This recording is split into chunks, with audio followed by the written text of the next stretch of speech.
A lot of guys that we could draft late, they could turn out to be not only high-end running back 2s, but some of these guys could flirt with low-end running back 1 status.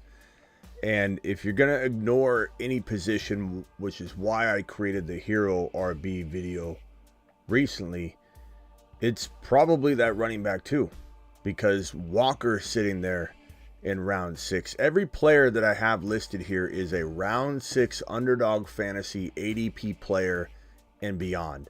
And every single one of these guys, some have more of a chance than others. We're going to go over them in order of like ADP, not necessarily my exact rank. I'll give you that as we go. But we're going to go over this order of almost the 6th rounder, 7th rounder, 8th rounder, and beyond, and kind of tackle how much likelihood there is that exists that these guys could be running back 2s or better. The Fantasy Football Show. And then we draft. The Fantasy Football Show, late night graveyard edition, begins right now. You're watching a graveyard stream. Live from the FantasyFootballShow.com studios. It's the Fantasy Football Show. Live! Monday through Friday, 8 p.m. Eastern. Smitty is also live whenever news breaks. Live whenever news breaks. We're live Monday through Friday, 8 p.m. Eastern. We're live whenever, additionally, whenever news breaks. And we're live most midnights like we are right now. We're a little past midnight, but, you know, it's 1 a.m. But my time is 10:14 p.m. And the West Coast people exist too. Not everything's Eastern. We go off the Eastern time in terms of describing this thing. But there are West Coast people on this planet. I'm one of them. I'm in Arizona, so we kind of linger. But we're here to talk about the running back 2s in the world that could exist in the running back 1 vein. They could also be high-end running back 2s, and they could be guys that could hit home runs from their ADP. And I'm going to go in order of their ADP, essentially, not necessarily my rank. So the first running back here is roughly their ADP, roughly. Kenneth Walker, going at 67 overall. He's in round 6. This is an absolute steal. Now, you got to cuff him, okay? You got to cuff him to Charbonnet. We do have our Charbonnet animation we haven't played. We won't play until he becomes relevant. Hopefully he doesn't, but we want Walker to succeed. But if he does get the job and Walker's out, God forbid the injury, then Charbonnet explodes. So I can't really, some of these guys require the handcuff, and that's what makes them fall, right? Why is Walker falling? Would Walker really fall if he was the uncontested lone starter, no questions asked? He's going to get starter volume. No, he'd be going around 3 or 4. He was going in the 2nd round territory last offseason before the NFL draft, before Charbonnet landed on roster.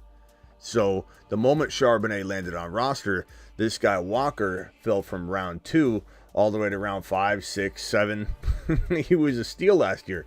And he was a moon man, and he delivered top 5 running back production well through the first month of football. And this is an adjust and adapt show. I'm an adjust and adapt person. I'll always teach adjust and adapt. Fly, with the wind. Go be liquid, be loose, be liquid. Be able to go with the flow. Understand when things change, and don't cement yourself in like an Excel sheet Eric that just says, in the preseason I said this, so I'm sticking by it. You have to go with the waves and the flow. And we call it being liquid.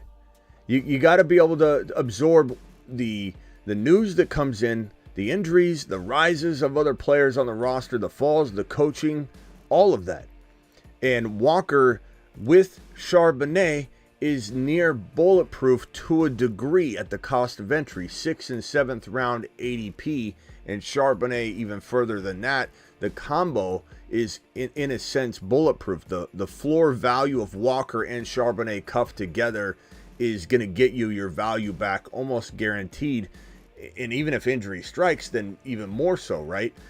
So the moment that we hear something out of Ryan Grubb's offense, the moment somebody in that staff, whether it's Grubb or someone else, says, hey, this is going to be a 1,500-yard running back, or we're going to get Walker, we're going to start using him like Christian McCaffrey. The moment some kind of phrase or statements made by the staff, anyone, and it may not be made. If it is made, Walker goes through the roof, his value. He starts going around 5. Right now he's going around 6. Then he maybe climbs into the bottom of 4. That's the only thing holding him back. And the thing is, when you're scared about taking him and you say things like, Smitty, I just don't know what's going to go on. It's all baked in. It's all baked in. The price is considering that we don't know anything about workload divide. So Walker is 100% a home run, slam dunk. If you cuff him, very easy to do, very hard to screw up, very, very, very bulletproof, low end, late running back too. You could even grab him as your flex if you want. Walker to the motherfreaking moon at the cost of entry. Kenneth Skywalker.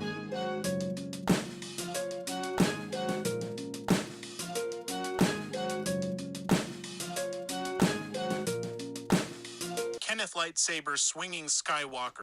And so, like, just to address this comment, Bumpy says he won't be anywhere later than round 4. That doesn't make any sense, Bumpy, unless some news breaks. So if some news breaks, and I just said that, if news breaks, then he will climb. If no news breaks and we have what we have right now information-wise, nothing's going to move the value around. It's got to get bumped around by something. So this will be if something does occur. And best ball will be a little bit different than the non-best ball redraft. Dynasty might be slightly different, although I don't think his dynasty value is much higher or different than his redraft value, just because I don't think anybody's wanting him to be a year older and figuring it out later. So if anything, his value goes down. But Walker, fantastic running back. I'll put my ranking kind of maybe over here as we go, because again, I'm kind of going through ADP more than anything else. Let's put him here. Alvin Kamara, this is a great value right now. I'll be honest, I haven't been as high on him as I feel like I should have been, because as much as I'm worried about him being 29 years old, he is the one running back that, while I think he cannot do what he's normally gonna do, like in a healthy, successful elite season for 17 games, because he's divided his workload up between rushing and receiving, and he's had a different kind of wear and tear, he could be capable for like half a year. He could be a 10-week kind of blow up and then gets injured. The real caveat from a player that hasn't dropped off talent-wise, and honestly, you watch him play, you don't feel like you see it. Like Mixon, I'm worried about Mixon. His situation's great. No denying Mixon has a great situation. But Mixon, we've visually seen him tail off a little. I've seen it. Maybe you don't think he has. I do. I think Mixon has tailed off a little bit, but his situation could account for that and kind of vault him up a little bit for another year. It's very, very possible. But Alvin Kamara, we haven't seen a drop-off visually. So at the end of the day, the numbers are the numbers, the odds are the odds, and history tells us that 29 is not going to be kind to pretty much any running back aside from Derrick Henry, who is an outlier that does not pave any way for us to look at this, right? We have to understand that he's an outlier we can't consider when looking at RBs. We don't just all of a sudden go, RBs are different now. Derrick Henry's showing us. It's not the case at all. Kamara, same thing with Walker. You cuff him to Kendre Miller, this thing is safe as can be at cost of entry. Not saying it's running back 2 value. Keep in mind, if Walker was the lone starter, if Charbonnet got injured today, was out for the year, or the staff came out and said Walker is going to get 1,500 yards, or we're using him like McCaffrey, whatever, then he goes to the moon. He goes to the moon. Kamara and Walker right now are not priced at any sort of value we should be arguing there's concern. And I think a lot of people, including myself, the last couple of weeks have been kind of glossing over the situation, going, yeah, he's going to get hurt at some point. Who cares if he gets hurt at some point? He is so easy to cuff to Kendre Miller that he's starting to look like one of the better middle to later round value running backs. He's not going at 67 like Walker, which is like 6th round, maybe even near middle of the 6th round. He's going toward the tail end of this. No, actually, in the 7th round, a lot of the time, 7.1, 7.4, 7.2, 6.11, 6.12, 7.5. This guy can be your 7th drafted player. And then Kendre Miller cuffed to him. You have every bit of the risk packaged in, and there's almost, I would say, close to zero chance you don't at least get your value back. Especially in best ball if you've cuffed him, because the optimal scoring will take care of any sort of weird game where Kamara goes down in week 10 and Kendre comes in and explodes, and best ball will take care of that, sorted out for you, optimal scoring. But in like a non-best ball, you could get screwed for a week during the transition period or for a couple weeks if there's gray area. But at the end of the day, Kamara's costing you, it looks like, a 7th round pick. You want to go 0 RB? These two guys make fantastic 0 RBs. And I'd probably rank them, I guess, in this order so far. I'll move them up here when I start getting this area crowded. Stevenson's going in the 83 territory, 3 or 4 running back spots below Alvin Kamara. And while there's not a cuffing situation I feel comfortable with, someone might like Gibson. You could do that. I don't hate it. I'm not going to stray anybody away from it. I don't want that. I don't really need that. I'd rather go after a Benson. I'd rather go after some other cuff. That's what I believe. Getting a different cuff of another player maybe I don't even have is a better strategy in non-best ball or best ball, maybe even especially best ball, than worrying about trying to get the replication of production that Stevenson is going to bring to the table starting for the Patriots versus the backup running back, who I don't think Gibson's going to attack that role properly. So Stevenson, I mean, he's probably the best value out of all three just because he's going later. But I do like these guys all kind of similar in value. I feel like they're all they have their pros and their cons. Walker with Charbonnet, Kamara with Kendre Miller. I think the reason why Stevenson might rank 3rd in this order, I'm kind of staying, because he doesn't have the cuff and his offense is questionable in terms of how much are they going to live in the red zone. We don't know, and that's going to be a problem. But he catches a lot of passes in PPR or half PPR. That's a fantastic running back no matter what. It's just a matter of if he's limited. Zamir White, here's where I get excited, because you look at Zamir White at 89 overall, which is unbelievably late, ladies and gentlemen. We're talking about 89 is right smack in the middle of, let's see here. No, I mean 89 it's kind of in the middle of round 8. Round 8. Zamir White does not belong in round 8. He has so much running back 2 potential, and the risk is 1,000% baked into this one, because he could crap the bed for half a year and earn this value because you supplement another player. Let's say you got Benson or Jonathan Brooks that come in mid-season if he tails off and he's a good, running back but never really was meant to be a full-time guy and he breaks or something. Then like mid-season, you throw Benson in, and between Benson and the other guy you get around his area, Stevenson or Jonathan Brooks or whatever the case may be, I mean, you're going to get your value. You're going to get your value, not to mention they're going to lean on him a lot because they're going to probably start O'Connell according to the news now, or at least O'Connell's got an edge on Minshew. Either way, this is going to be an offense that needs to lean on the RB. Devontae Adams with Brock Bowers now together can try and keep a defense, kind of honest. They're going to focus on Brock Bowers and Adams, even if they don't trust Minshew or O'Connell to be very, very, very good gunslingers. Defenses will say, we're stopping them. We're going to try and see if they can run the ball. So I think he'll get tons of opportunity. I don't know that he's going to face like 8-man fronts all day long. You can't do that with Minshew or O'Connell back there under center. It doesn't matter. As a defense, you can't focus on Zamir. You have to focus on the 2 productive pass-catching options that are going to try and do their best to try and get back into games, right? Because this team's going to need to throw a lot to get back into games. They're probably going to be down in a lot of games. And that's gonna be the one problem that I'd say takes him out in the second half of some games, and that's the only thing that makes me just say, is he better than Walker? Is he better than Stevenson? Is he better than Kamara if he's cuffed? if Walker's cuffed, if Kamara's cuffed, Stevenson, there's no cuff to necessarily worry about, in my opinion.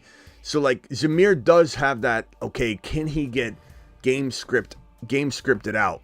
But at least the defenses won't be stacking the box on him. He may get some garbage reception work. He may still be very, very much involved in the comeback effort that the Raiders might have to be deploying every other week. And maybe the Raiders surprise us and keep games closer than we think. Maybe their defense plays, to a solid level. It's hard to really know, but this is a tough crew to rank. I don't really know, to be honest with you. I feel like I'm changing as I'm even talking. I'm digesting this live. I didn't prep any of this. I threw all the guys that I recognized in a glance to be the running backs that I believe have the insane steal value at running back 2 territory. And I'm digesting this live for you, and that's why they're ranked in order of ADP essentially right now, a rough order of ADP. Curious to know what your ranking is so far on these 4. Drop it in the live chat. I kind of feel like it's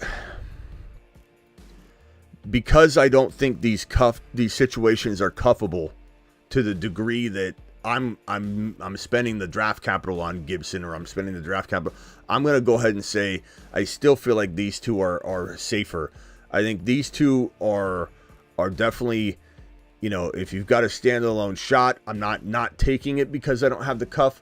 I'm looking at these guys as a home run play all by themselves that don't necessarily require the cuff. However, if I go into a 0 RB mode, I'm much more inclined to go Walker, cuff him, Kamara, cuff him, maybe draft both these guys in a 0 RB approach, cuff both of them, and feel really secure about my backfield. But if I'm grabbing these guys, Stevenson and White, later in an additional type of flex or running back 3 play, I'm no problem taking a swing on a non-cuffed situation. So it kind of differs depending on my draft strategy. So if my draft strategy calls for a big home run, I'll go Zamir White or Stevenson. But if I need security and safety because I neglected running back 1 and running back 2 by design early in my draft, I'm going with the safer cuffable options, if that makes sense. Very, very different scenario could have me ranking these guys very differently. And I think if anybody was to tell you there's a set ranking across all ideas and build concepts, I think that's stupid. Because Walker shouldn't be, Kamara shouldn't be number 1 and number 2 in every single scenario because of what I just mapped out. Appreciate you, Justin, for dropping that. This one's also very cuffable. This one almost leapfrogs. The only reason, and there's a reason for concern on all these guys, right? That's why they're falling. The concern on Walker is he's sharing carries, right? And you don't really know who's going to get the bulk of them. The knock on Kamara is the same thing, Kendre Miller, but also he's older. The knock on Zamir White is the offense and the fact that, he didn't have crazy numbers last year. He was just getting used a lot at the end, and we're excited about what that could mean. This could be Tony Pollard. Zamir White could be Tony Pollard 2.0, where it fails. Stevenson, there's a reason he's going late. This offense is kind of scary. They didn't use him, correctly last year, and will they rectify that? There's a lot of reasons to be concerned. Najee Harris, you got Arthur Smith. He's sitting in this situation, meddling with it. We don't know what's going to happen. That's why all of these guys are falling. But keep in mind, they're falling into safe territories where the risk is 100% baked into the situation.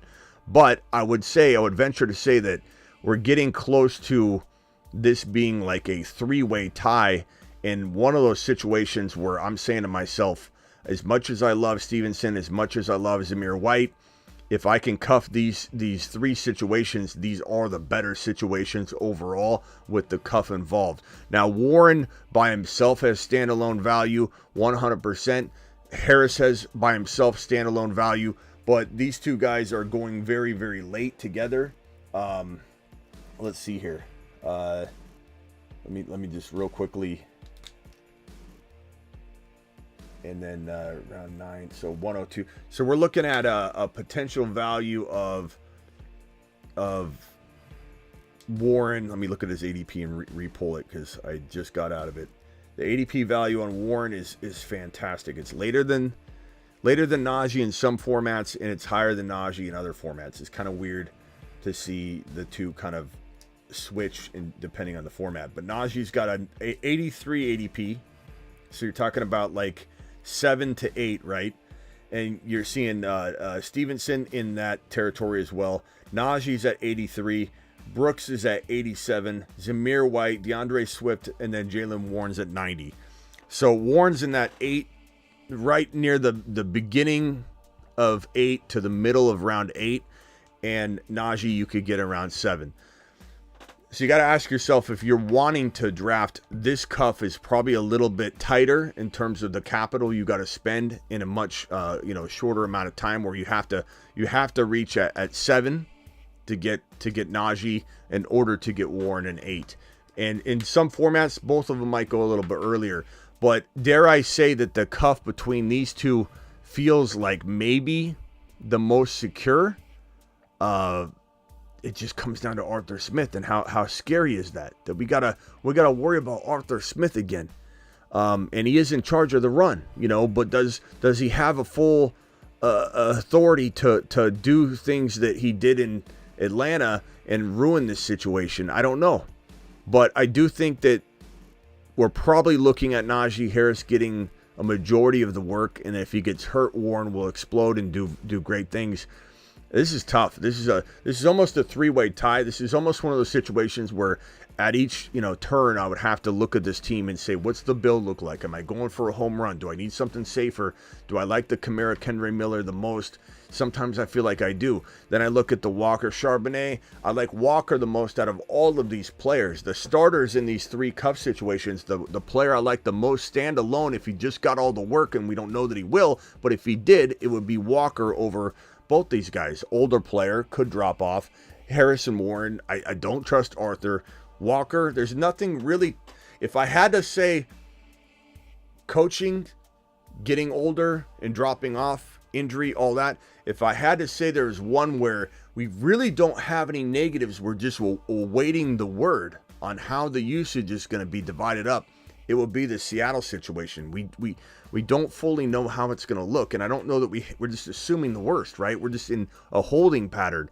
At the end of the day, I kind of lean Walker Charbonnet. Then I'm kind of torn on this combo if it's cuffed, and then these guys are below them. But again, there's some standalone appeal.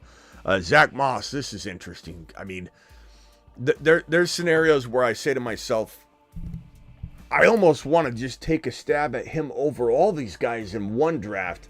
And then in the next draft, I don't necessarily want to take him over any one of these guys. And you could cuff him to Chase Brown pretty easily as well. But Zack Moss's ADP has skyrocketed in a sense, even though it's still very late at 91 overall, which is about 8.5 round territory. So 8th round, Zack Moss, he used to be in the hundreds to 120 at one point. He was like a 118, 120. It was crazy, but Zack Moss has climbed a ton. I don't know what it is. I think, once they didn't go after a big-name rookie running back and they didn't bring anybody in via free agency, you would have thought that the ADP would have jumped then, but it took until now, a big waiting time frame that had no real jump-off point for him to jump and skyrocket up to the ADP board. There's no identifiable news or something that triggered it. I think people just started drafting him a little bit higher and a little bit higher.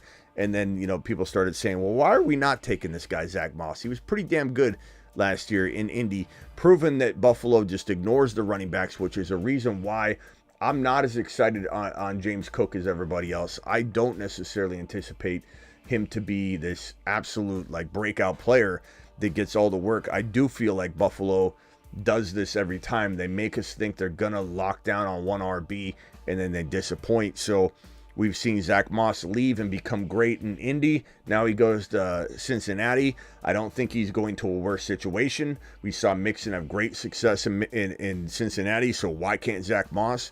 I'm very torn on where I place him. Sometimes he's the number one out of all these guys if I need a nice little shot in the dark kind of feel. And then in other cases, I look at it and I go, I don't know, I still like Walker a little bit more. But these are all fantastic. I think you're going to be disappointed if you think I'm going to be hard-lined ranking these guys with conviction, because I'm not. I'm literally diversifying my portfolio whenever I need a late running back 2 with a build of a team that is by design waiting on the running back 2. or if this is my running back 3 or flex, I'm diversifying my portfolio with this combination. I love all these guys. I love them all for different reasons. Ford, God, his ADP is climbing, but it's still fantastic. 127. We're talking double-digit rounds. Jerome Ford is still lingering out there in a territory where he's your running back 3 or running back 4. And he is probably the very last starting running back in the NFL that everyone doesn't, I guess, understand that he's starting. They think Nick Chubb's coming back from a knee where it went this way and he tore everything. He had a surgery on the MCL. Here's your MCL. When your knee goes like this, guess what rips? Your MCL. So surgery on the MCL, surgery on the meniscus, the cartilage. When you cut that thing, your arthritis is going to hit you like a ton of bricks at some point during your playing career.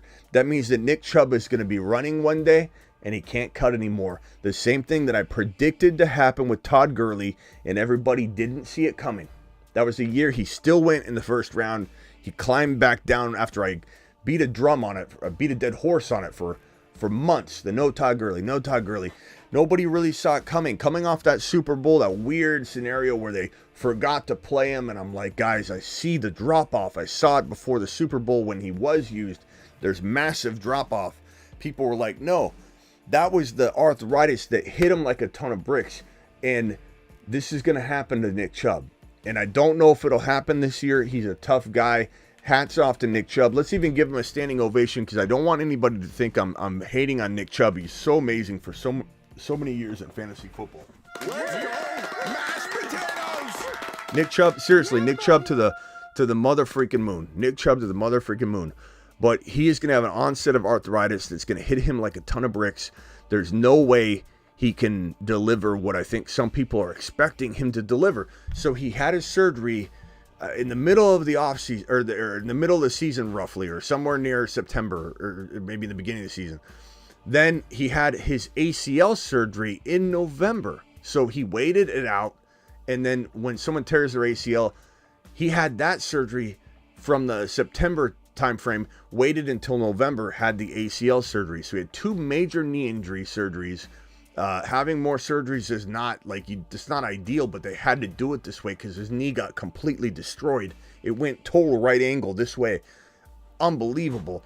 But some of the most crucial information is the meniscus damage. That is a hard. If the ACL fairy could go into your room while you're sleeping at night and snip your ACL in half and cause no other damage, that is better than tearing your meniscus. You don't have to believe me. I've been doing this for 20 plus years professionally, covering injuries, and I can tell you with a certainty I've had every knee injury known to man except for the PCL tear. I had the patellar tendon rupture.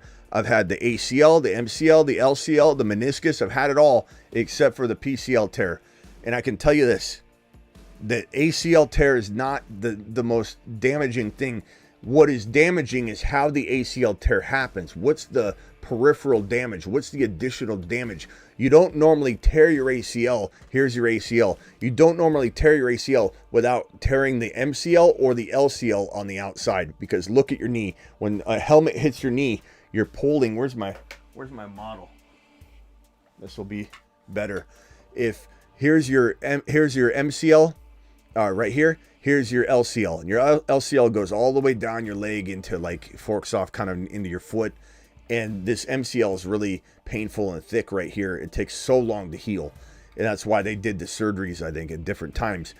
And there was so much swelling, so they could repair this, but they needed this to all come down. They needed to cut meniscus and everything. But here's your ACL in the back of the knee. You can see it. It's in the middle. And the PCL, they cross. And when you tear in football, especially, and the helmet hits your knee or whatever, look at this MCL. Watch it stretch. This is what happens, okay? Watch it stretch. When it goes this way, this one folds in the LCL, which also causes damage. But you snap or sometimes tear this thing to a degree where you have to have surgery. Really hard to tear your LCL or your MCL in half. You can snap your ACL like a rubber band, your PCL like a rubber band. That is easy. This damage is horrible, but look at the meniscus. So when I pull this way, watch the pinching on the corner of the knee model for the meniscus, the padding, the brake pads you could think of in a way, right? So when you pull this thing this way, look at the pinching that's going on right in this corner. It's pinching down on that. And once you tear that and you got to cut it, it is more damaging to the longevity of your knee to have a meniscus tear than a clean ACL tear. The only problem is, if someone says, Smitty, that's not true. These ACL tears take forever to come back from. You're not listening or paying attention. Most knee injuries in the NFL have other damage. The knee tears the ACL like this, but you tear the meniscus and you tear the MCL or the LCL. That's why knee injuries in the NFL are brutal, because they cause all the damage. But a clean ACL tear is not a big deal if you could repair it and there's no other damage to the integrity of the knee.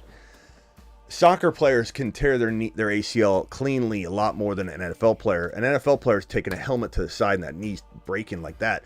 Whereas a soccer player sliding on the ground, right? And it's almost like they got their knee on a table, right? Or a board, and they're sliding, and then a player lands on their knee. It snaps the ACL, but the entire knee was held in check by the table, like in place. It's almost like someone just did a karate chop and chopped the ACL. So soccer players can sometimes tear their ACL, and it's not as big of a deal. But look, bottom line is Nick Chubb's got an unbelievable road back that I don't think is going to be something that anybody's going to want to bank on. This guy, Jerome Ford, touchdown maker, plays in a system where with better field position due to kickoffs, the new kickoff rules, he's going to be in an opportunity to score a lot of touchdowns. This guy may not have been the most efficient player, but he showed up in the touchdown category. He was always kind of the guy they wanted to use. This Browns team is going to want to run the ball into the end zone when they get near it. And so I think Ford's going to have a really, really, really good year. And he's crafty. He's crafty. I think I'm just going to rank him like this. I don't think I'm going to reorder this. I think it's just, it literally is, he's later. You're not taking him over any one of these guys, but he's somebody you can count on if you miss out on these guys. I'm not saying Moss is here necessarily. I could rank him 1, but he's kind of a tougher bet because Chase Brown's really good. And so I think this order is kind of accurate, from Walker to Harris to Kamara, down to White, down to Stevenson, down to Moss, down to Ford. I think it's accurate, but I do want to have my hands on a bunch of these different, shares. And just for anybody's, knowledge here, some of these guys are Saturn men. I'm sorry, Mars men and Moon men. The Moon Men, dropping Stevenson, loads in outer space. Zamir White, Ford. He's on a shuttle to Mars. Benson Mars is a man. Moon man. We're going to get to him in a second. These are all 6th round and beyond players. Loads dropping. So keep in mind they're 6th round and beyond. Benson, this guy has the best shot. I've said this before. LaDainian Tomlinson, elite player. Elite player. In an elite system, was an elite running back. Arian Foster, not an elite player. Very good player in an elite system. He too was an elite fantasy football player. Arian Foster and LaDainian Tomlinson were pretty much equals in terms of fantasy football ceiling value. Each one could outscore the other. And Tomlinson was the much better athlete, but it didn't matter because system was that important, and it is still to this day.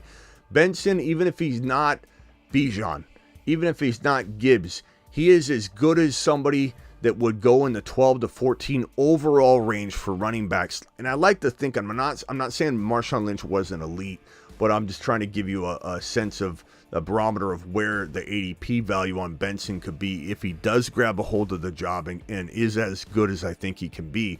I think he would go where Marshawn Lynch was getting drafted year over year over year, which was like 8, 9, 10, 11, 12, 13, 14, 15. So that's a fantastic player. Is it ever going to be Bijan, running back 1 overall? Probably not. Is it ever going to be Breece Hall or Gibbs, 1, 2, 3, 4 overall? Probably not. Maybe. Never know. But his talent level mixed with great situation, elite situation, once he's got a hold of the job, is going to have him lingering in the high-end running back 2, low-end running back 1 conversation in the 12 to 15 overall range in fantasy football drafts if all goes well. And I love this kid. I think he's such an amazing player. He's such a kind of a Breece Hall in a way in terms of what he can do. Receive the ball, run the ball, explosive playmaker, get in the end zone, nose for the goal line. This guy is a gem, and he's one of my most drafted players, especially because his ADP is so good. I don't think I'm putting all my eggs in one basket by drafting him over and over and over again on Underdog Fantasy promo code Smitty, because I can scoop this kid up, and it's such good value that it's not going to cost me anything. Same thing with Jonathan Brooks. He's going so late. These guys' ADPs. Benson is going around, what is his ADP? It's so phenomenally good. It's a phenomenal ADP. It's unbelievable. Benson's at 106. Jonathan Brooks is going, I believe, a little higher at 87, but he's fantastic. Coming off an ACL tear. Don't expect the world in week 1, but he's young enough. Don't hear anything about setbacks that concern me. He's young enough, and Breece Hall showed this, that if everything's good and you're young and you get eased in the first month or so, you could be firing on all cylinders come midseason. So Brooks is fantastic. Jalen Wright, I think Mostert eventually gets hurt. Ziggy, how old is Raheem Mostert? Raheem Mostert is 32 years old and was born on April 9th. Ziggy off. The odds of him, he's been so injury prone his entire year. I'm not saying he can't be good per start, but at some point Jalen Wright's getting into the mix, and Jalen Wright's ADP is phenomenal at it's so low. I'm looking for it. he's down here 152. And Vidal, who's right below him at 158. This guy at some point is going to be starting games. There's no way Gus Bus and J.K. Dobbins, the all ACL and Achilles tear running back room, is going to stay healthy. J.K. is the most injury-prone running back in the National Football League. Gus Bus, I can't see him staying healthy in this offense. They're going to try and ground and pound. They drafted a offensive lineman they can't even use. They got to move him they're going to use him, but they got to move him to the other side of the line. That's how much they want to run the ball. They didn't go after Neighbors. They didn't go replace. They got rid of Keenan Allen for a ham sandwich. They have Quentin Johnston, and they drafted McConkey, who I like, great footwork and all, but like, he's not exactly proven. He's not some monster stat producer from college coming over. This is not a very, very good passing attack. And so it sucks for Herbert, because Herbert's capable of it, but Herbert's not going to throw. He's not going to even get over 4,000 yards.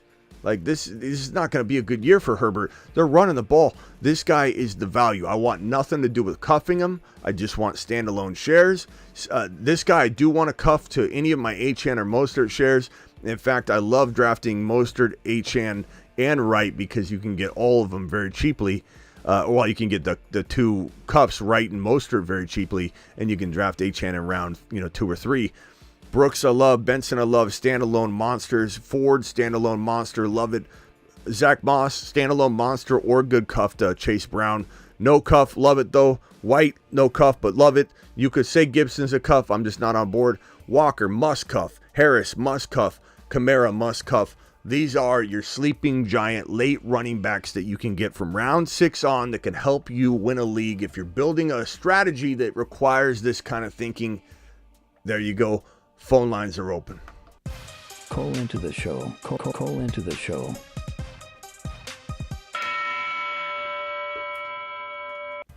All right, let's get these super chats. We got 3 of them sitting here. Daniel, are you still here? Sebastian, I hope you're still here.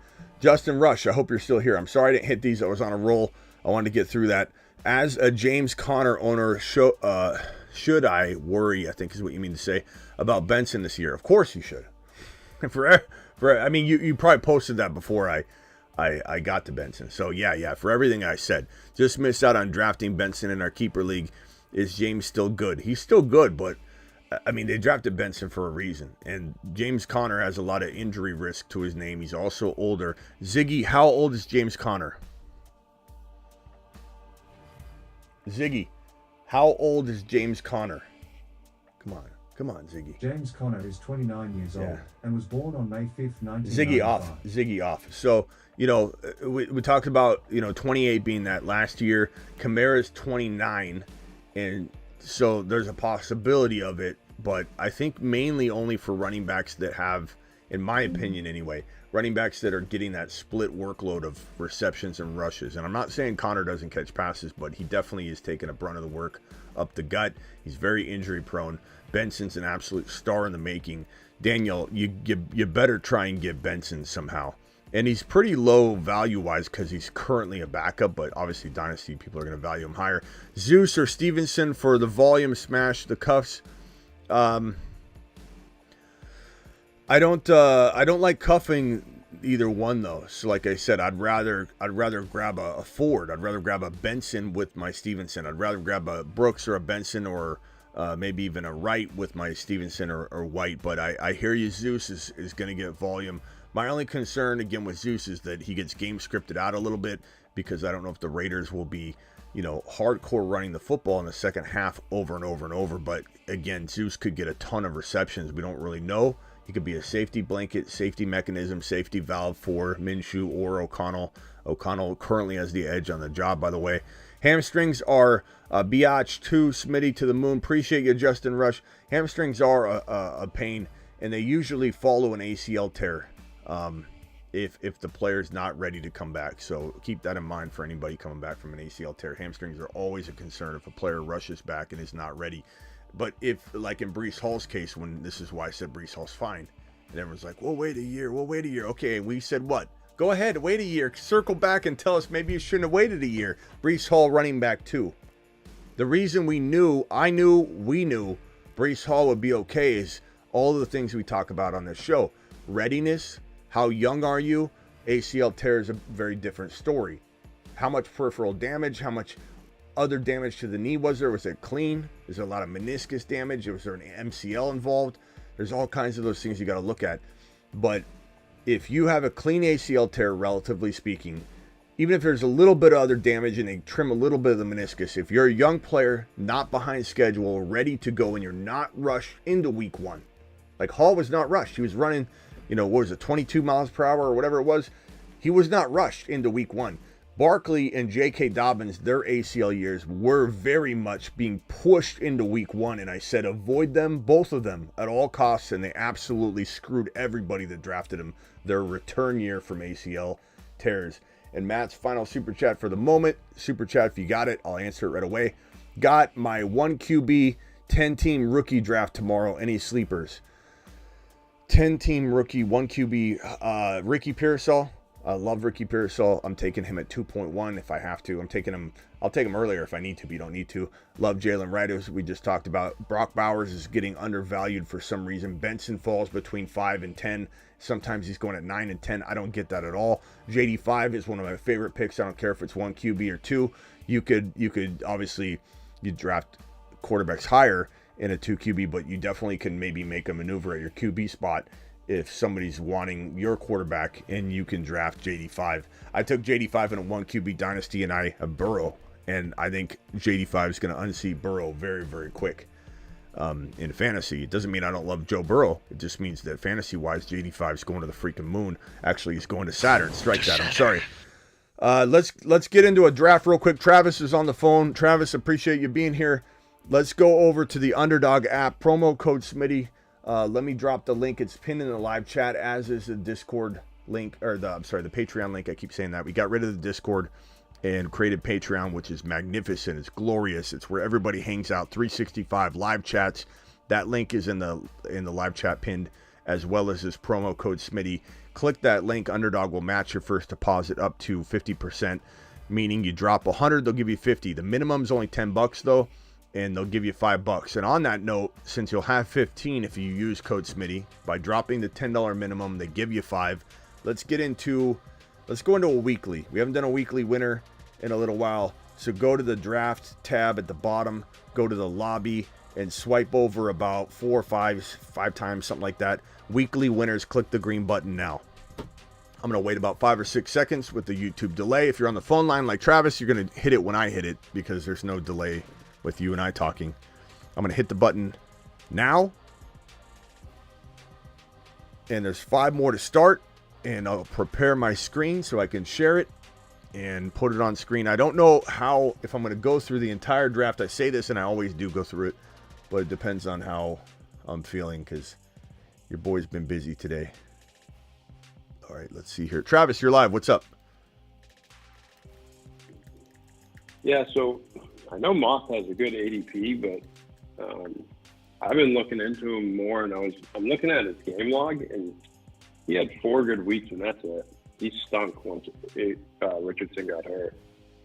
And, like, I didn't even realize that until I started looking deeper into it.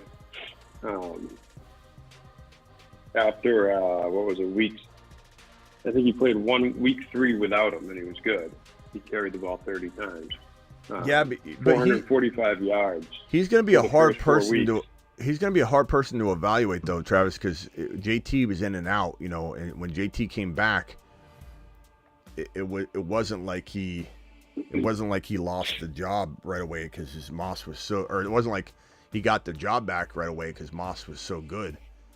So I don't know. Wasn't. Huh? I mean, if you look at his game log, he wasn't good. Well, the weeks for the 6 to 15 in week 18, he had 3.7 yards a carry. Yeah, I'll pull it up in a second. I'll pull more it up. than half of his yards. I mean, I'm not saying he can't be good. He's a good ADP. He showed something, but I just wonder if, like, you know, being next to AR5 opened up a lot of running room for him too, and he's not going to have that with Burrow. Now maybe he's a perfect fit for that system too, because Cincinnati made a point to get rid of Mixon and go and get Moss, you know, so they might like him. Yeah, I'll pull it up here. I'll pull it up here in a second. I'll pull up his game log in a second. But struck me when I looked at the game log. Yeah, I think it's deceiving though, because I mean, it wasn't like he had the full backfield to himself the entirety of the season. I think so. I think it's quite deceiving to look at it, but I think at the end of the day, still production. It's. I mean, the guy gets in the end zone. He has breakaway runs. Some of it can be attributed to the fact that he didn't have a lot of room to run, because AR5's down and the offense is limited, and it's not quite the same, you know. So it's tough to say, but I'll go ahead. Well, that's why I said there's definitely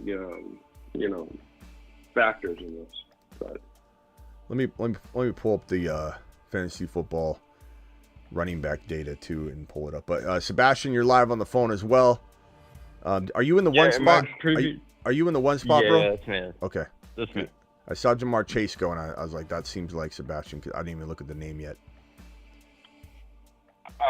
In my previous super, I was talking about going Deuce for Rhamondre for the volume, but getting the Charbonnets, getting the Kendre Miller. That's what I was talking about when I meant the cuffs. Was the cuffs for the other running backs to potentially get 2 running back ones. That's what I was talking about. I gotcha. Okay. So here's the data, and you're not wrong in terms of there being a lot of bad weeks, but again, he's sharing the workload with JT for a significant part of this bad week streak. But here's Zack Moss's his game log in terms of running back rank per week. So he's running back 10 in week 2, running back 5 in week 3, running back 27 in week 4, running back 2 in week 5, running back 6 in week 7. What week did JT come back? Wasn't it week 6? 5 or 6. So I mean, like, how can we judge it? You know, like he was phenomenal during the stretch where he was the standalone starter. Maybe the production was rough and some of the yards per carry at times. Carry, you what? His yards per carry just stopped. He didn't stick out at all. Yeah, but I mean, you know what else was really weird about Moss too was when the Titans were like the number 1 or 2 run defense. I think they combined for like 150, 160 yards between both running backs when the Titans were the top run defense. So that's also something else we got to throw in. Yeah, that was AR5's when AR5 got hurt that game, I believe. I'll pull up his game log too. We can look at his game log, but I mean, it's hard to judge a player that has stacked boxes, no offense, and he's getting low yards per carry, but then he breaks one off and he has like a solid game. I hear you too, though. You know, you look at let's see, your week 6. I mean, his yards per carry. I mean, Travis, his yards per carry were pretty decent. 4.9, 4.1, 3.9 sucked, but 7.2. And then let's see. But once AR5 is gone, He had two weeks over 4 yards per carry. I know, but I'm still feeling like this doesn't make me feel like he wasn't productive. There's definitely some strong games here. It's just a matter of like, I'll pull it up in 1 second. I'm almost on the clock. I don't know. I get he's splitting with JT, so we have to figure that out. Yeah. Hold on. I'm on deck here. I've got CD Lamb, right? I took lamb chops.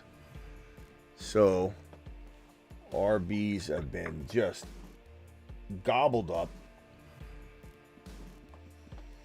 God.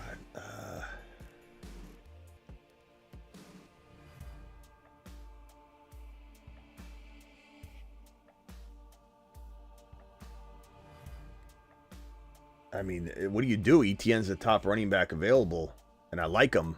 It's early as hell, but like, look at all these RBs. You know, when we draft with our group, it's crazy. So like, he's the best running back available. I still like it. I'm gonna go because there's so many receivers I like. I don't mind letting that I don't mind risking that maybe my favorite wide receiver gets scooped up because I can take, you know, any one of the 3 or 4 that I like. ETN, I didn't want him to get snagged, but we'll see. I know Sebastian can oftentimes do a triple wide. Let's see. Do I go Mike Evans here or DK Metcalf or Cooper Kupp? You don't like Nico, do you? But I love him. I'm not taking Nico here, Noah. You what, Travis? I always go DK around those guys, but I'm also very high on them. Yeah, I'm gonna go DK here. So CD, Travis, ETN, and DK. Little early RB, but there wasn't much of a choice. If I wanted to go RB here, so this feels pretty good. Evans, I don't trust, but I feel pretty good with this squad here. It feels definitely a little bit of a reach-a-thon here. So it's hard to really, like we're not getting Kyron and Achane to fall even remotely close to their ADP in our drafts with our people. It's just not going to happen. Gibbs is great value. Some of the reaches present opportunity. At this particular draft slot, there wasn't a grip of it, but I think I made some smart picks. I mean, ETN was a top 4 running back. It's hard to really argue that. Here, real quickly, here's to further argue this, I would just say that, I mean, he didn't play in week 1. He played in week 2. Week 2 is at the bottom of the screen. I can even put a little red box here. Hold on, let me put that on screen. Here we go.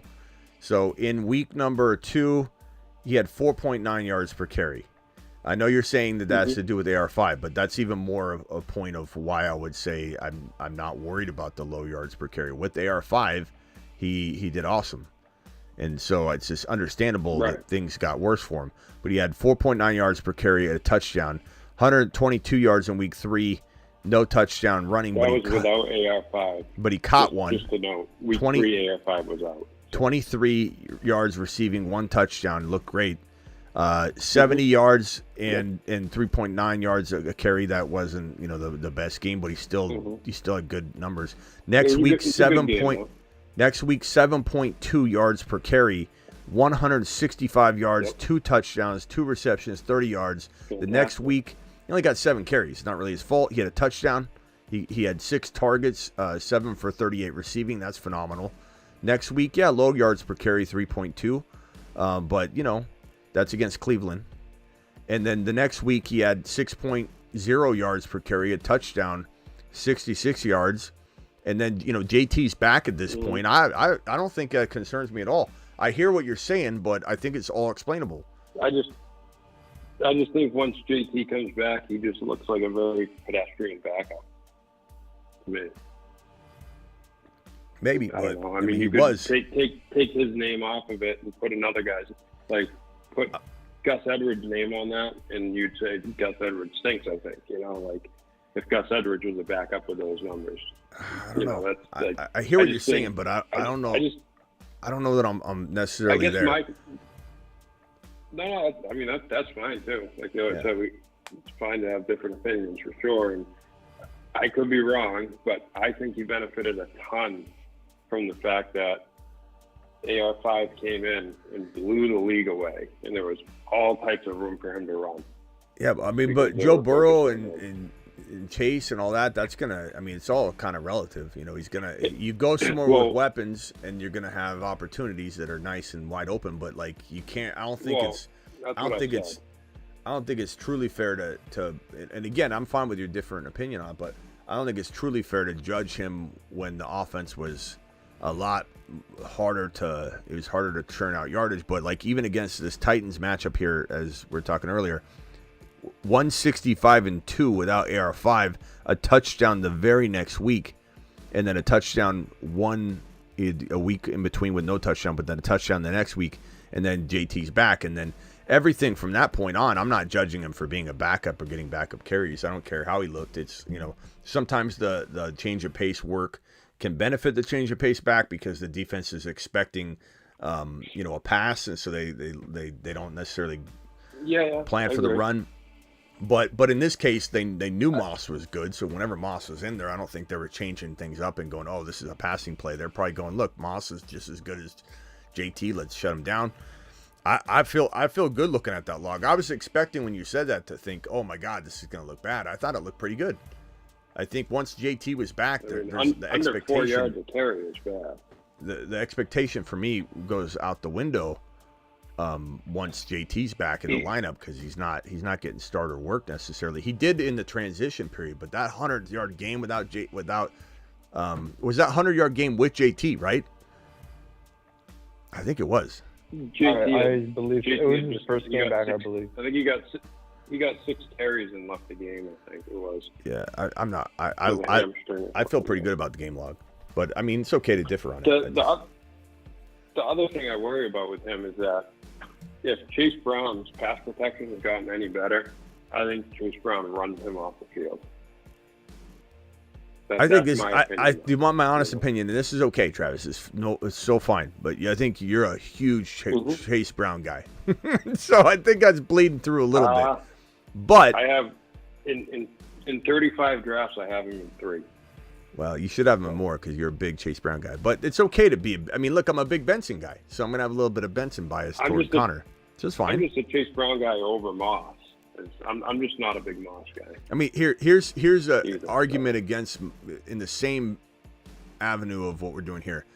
I talk a lot of times about how Connor's not. I think Benson's going to take Connor's job, and I could talk about how bad Connor played at the beginning of the year. Connor was great down the stretch, so he carries a lot of momentum in. So it's the same kind of argument.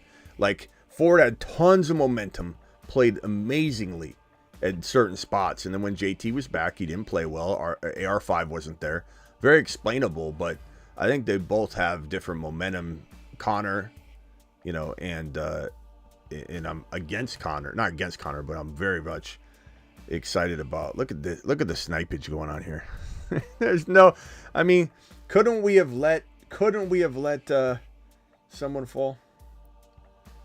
Let's go. Didn't let me stack Kincaid with Allen, bro. I guess I'll go Stroud here. I guess I shouldn't have gone Stroud because you already have a quarterback. I don't know. You might draft one. You never know. But I was going to time out, so I was like, let me just get the QB out of the way. And then my next player. Take Pittman because he's over around in value, so I'll just take him for ADP. Let's go. Reason. And then do I go T. Higgins or Hollywood? I'm not going to help you. Not right before my pick. I can help you. So I'll go Penix right here. Imagine. Rashad White, James Cook, Walker, or Kamara. Maybe I'll do the Kamara here.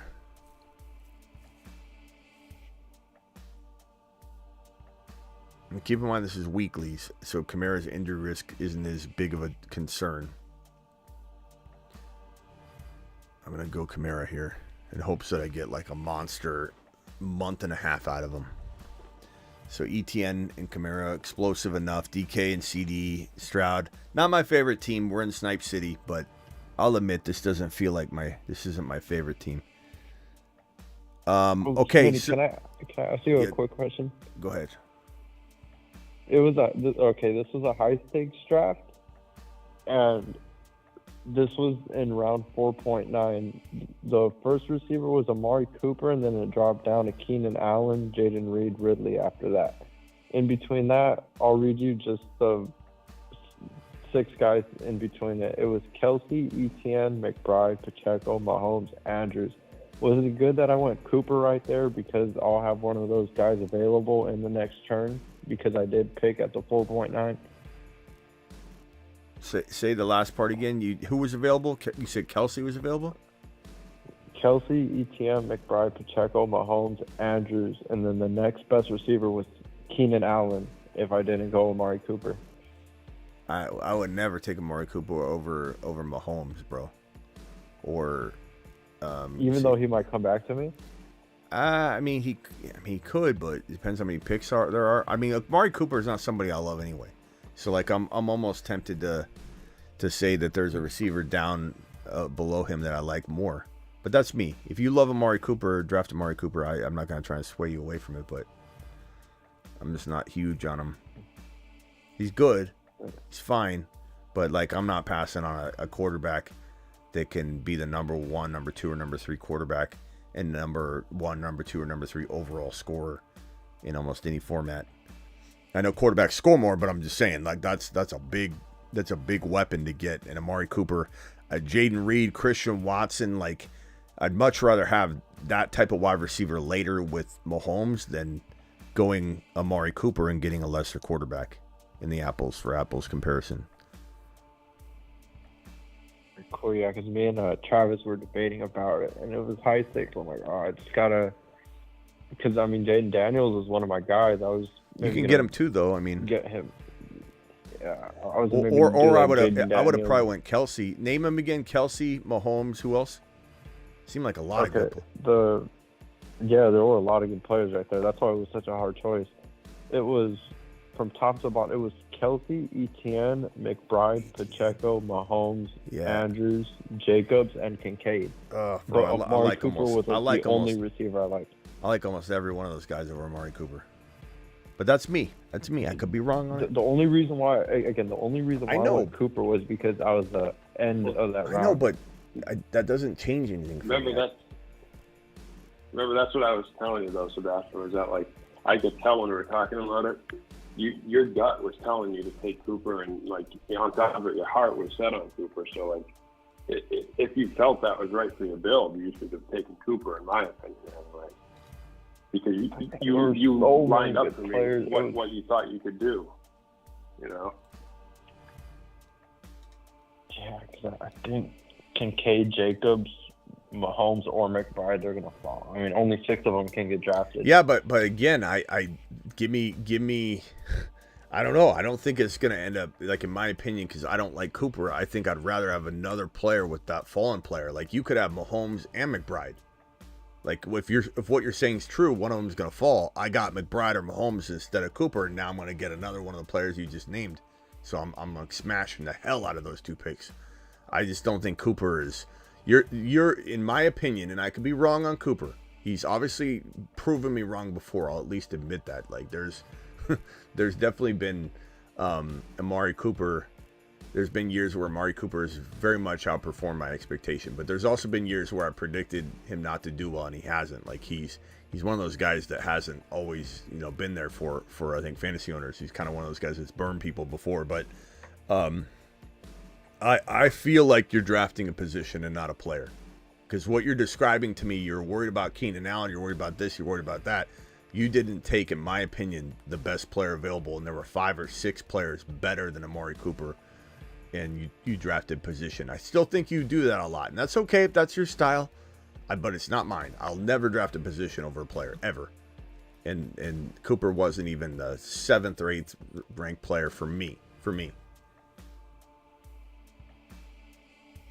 I don't know. He's just always had the crazy one-game ceiling. Well, trust your gut, bro. Trust your gut. My gut. I've got a selection I thought it was here. pretty interesting. Hold on one second, bro. Hold on. Let's see. I'm going to go.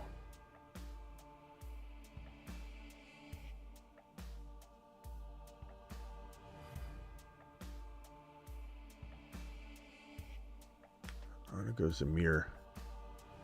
See, look, I put my my running back rankings earlier to the test right here. In weeklies, I feel like Zamir is going to have some big games. So I went Zamir. As far as wide receivers, we'll see what happens here. I think Justin, appreciate the $10 holler, my guy. He says, I'm a Browns guy because I think it's 50-50 who's better. Brown is lower. Moss has wild injury history, and I had a great draft before the Moss range. I take Moss as a luxury. Thank you, Justin. Appreciate Aaron it. Jones or Raheem Mostert right here? Weekly. Waddle too. I might get Mostert. I don't know. You have to trust your gut, bro. That's a long debate. I'll probably say Mostert. I'm gonna get the correlation. I'd probably say he's gonna get a bigger like pop week. Sure. So I've got Travis Etienne, Alvin Kamara, Zamir White.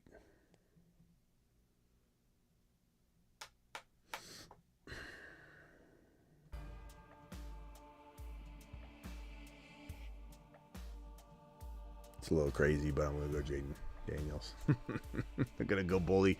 A little bit of bully QB. Just because weeklies, it's tough to go 2 QBs in weeklies, but then again, you say to yourself, like, you don't want that quarterback to hold you back from having that big game. But I don't have any stacks going here. This snipage is out of control. It's tough. I still like the team, but it's definitely not one of my favorite squads. I didn't want to reach on anybody. That's, again, I don't take a position necessarily. I take a player. I definitely won't stack like in a non-best ball environment. I will never take like 2 quarterbacks back-to-back in a non-best ball where there isn't the optimal scoring that decides which quarterback starts for you. That is like, a death sentence for your fantasy team. But, it's very different. It's a very different situation. Bully QB is kind of a fun and entertaining approach if you pull it off right. But we'll see what happens here. Tank Dell was a great value in this draft in the middle of round 4. Diggs falls in our group a lot more. I think everyone's like afraid to take him because they think, because I hate him, but take everybody where you like them. Trey McBride, Kincaid, and Mark Andrews going back to back was crazy right before my pick. Like just grab all the tight ends right before Smitty's pick. Let's take Kincaid and McBride. I got everybody scooped up. Jacobs. You just did a tight end show. Yeah. But real quickly, back on topic, then close out the debate that we're having there, which is a good one. But Zack Moss, in defense of what Travis is even saying, like, I think this is the way I would argue it, Travis. I don't necessarily agree with a whole lot of what you were saying with him, just because I see the stats differently. I see him having a really good year, and then factoring in when everything changed for him and what he did and how he had to weather through no AR5. He had a bad game, but then he had a monster game, and he did great. Then JT came back, and at that point, I can't judge any of it, really, because you can't really say that that any of his yards per carry or the touches he got were fair to judge.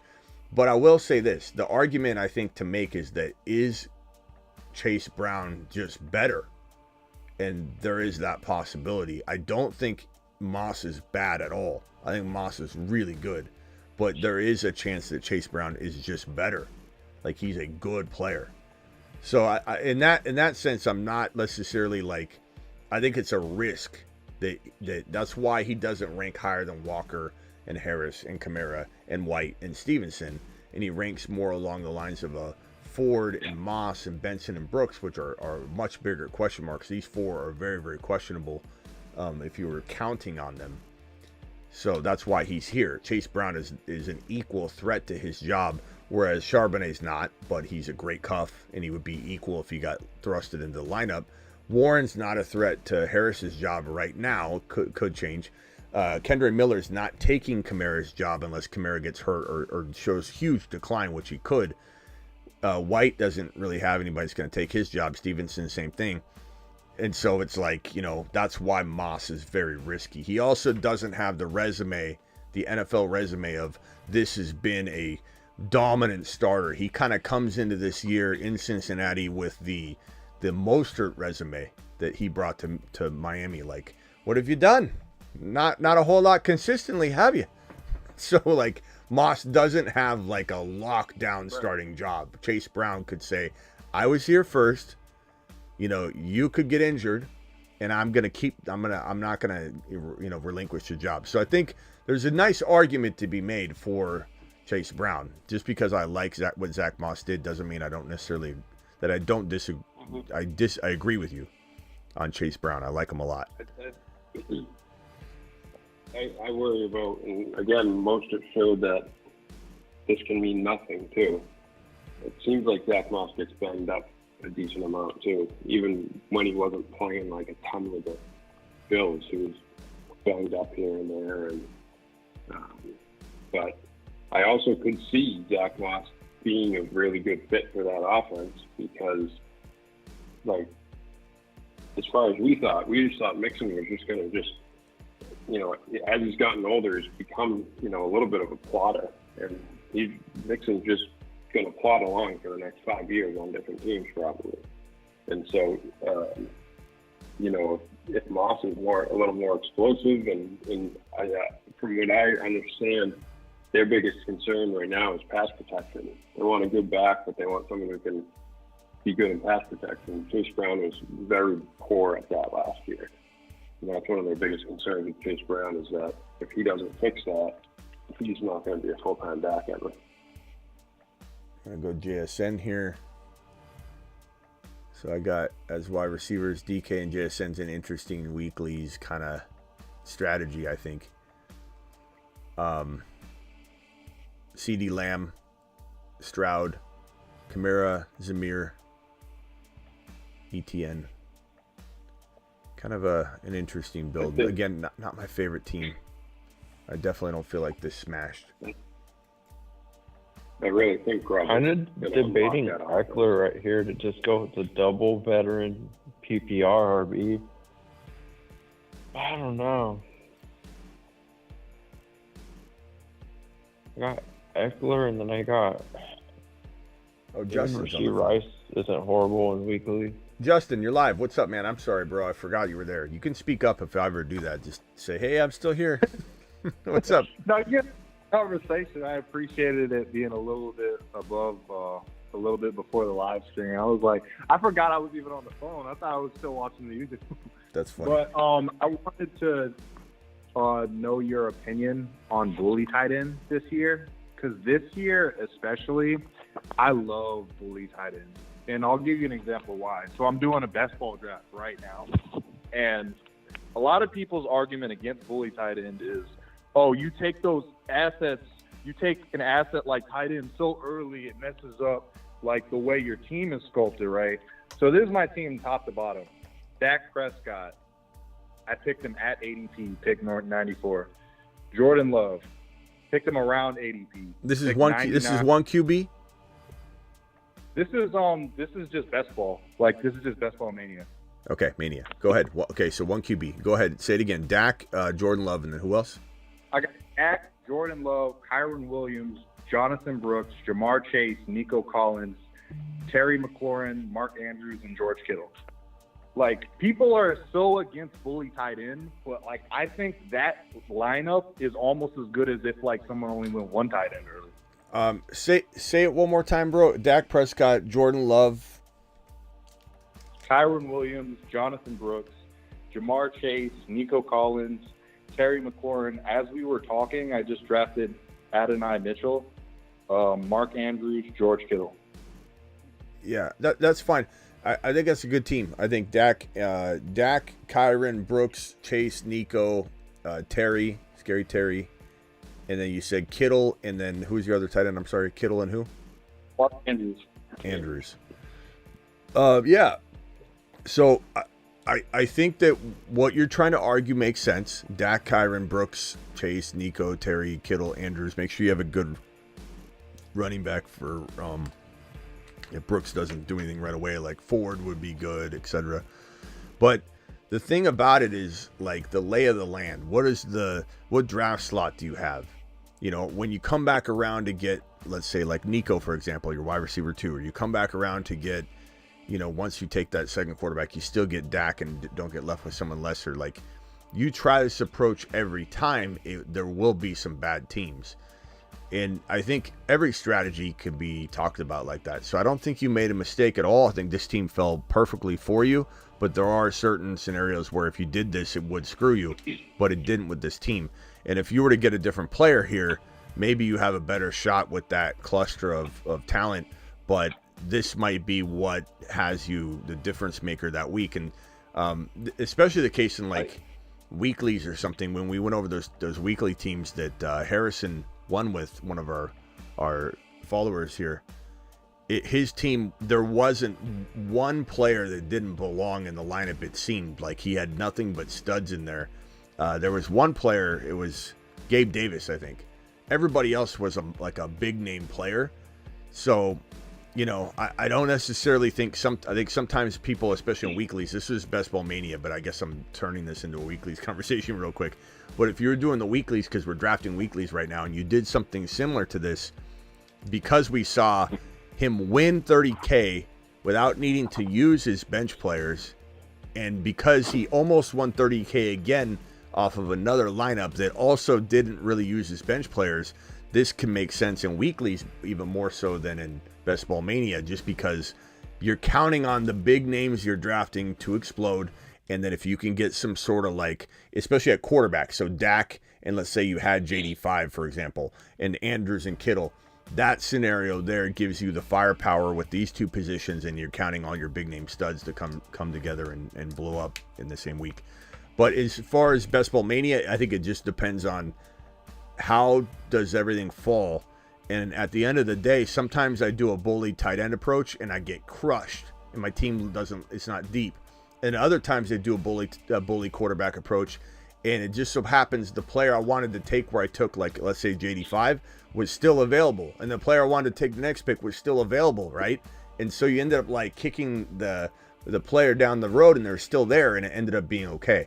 Kind of like what Sebastian was saying about his pick too, but I just happen to like the players that were there better that he listed off. But it's case by case. Never something that I would tell you you're correct if you said always go bully tight end. It has to be fitting. Yeah, and I do it different ways.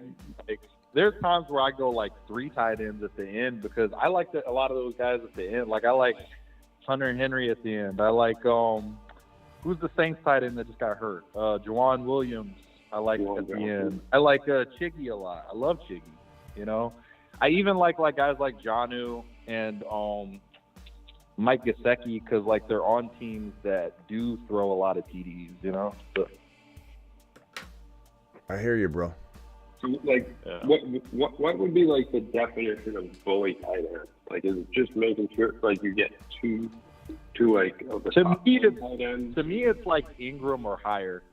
But that's just my opinion. I think the best way to define it, like across the board, is you're drafting a second tight end before you filled in your lineup. But that could be like a lightweight bully tight end, or it could be you're going like stud bully tight end. There's definitely different levels to it, but I think if you're taking a tight end and somebody's saying to themselves, "Damn, bro, you haven't even drafted your whole team yet. What do you do?" That's essentially you're drafting some sort of a bully tight end. Yeah, I agree with Smitty. You had something to get bully tight ends. You faded something to get bully. Yeah, you're fading something. I felt like I got like 2 ones that, like, I don't think people would be stunned if Dak Prescott or Jordan Love were like a top 5 fantasy quarterback. I'm going to go Jahan Dotson here, getting my JD5 stack. I've got some weird stacks going on here. I don't have I have DK and JSN, but I have Jahan and JD5. There's some correlations going on here, but I will say this for anybody watching that thinks you have to have stacks. I have people sometimes saying you don't have a stack, you're not going to win. Sometimes it's better to have a week 17 correlation or a game stack.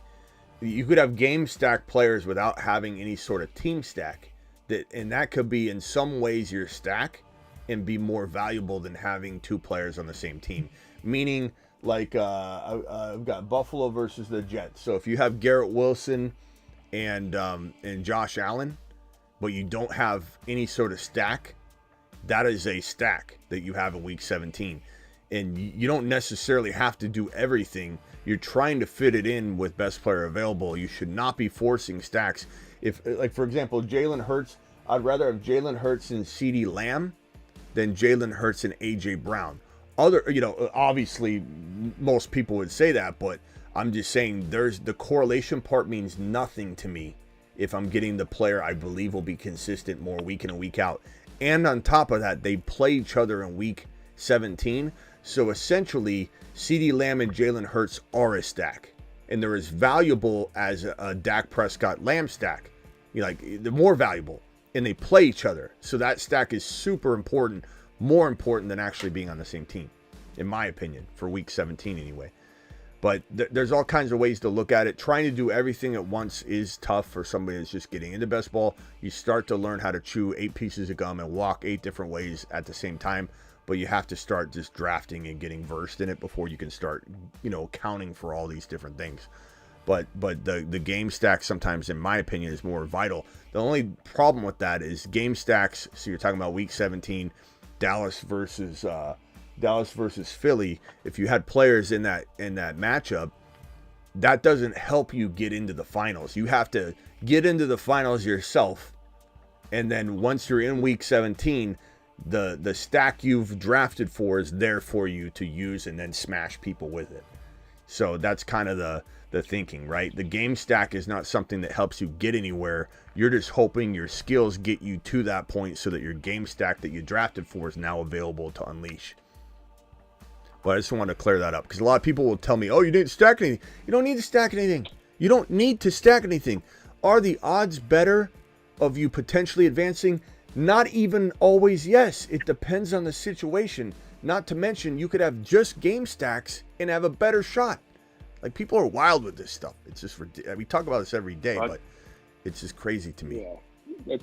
Sometimes the stack just isn't like sometimes you get sniped on the guy you're trying to stack. It's just not there sometimes. Don't force it. Don't force it. And the Right. people that have called in before and they've argued this stupid point, they're like, you can't, if you draft A.J. Brown without Jalen Hurts, you can't win. It's just the dumbest argument in the world. It's the stupidest thing I've ever heard. You can't win. Or you can't draft Jamar Chase without Joe Burrow. The dumbest argument I've ever heard. you got to be out of your mind. Yeah.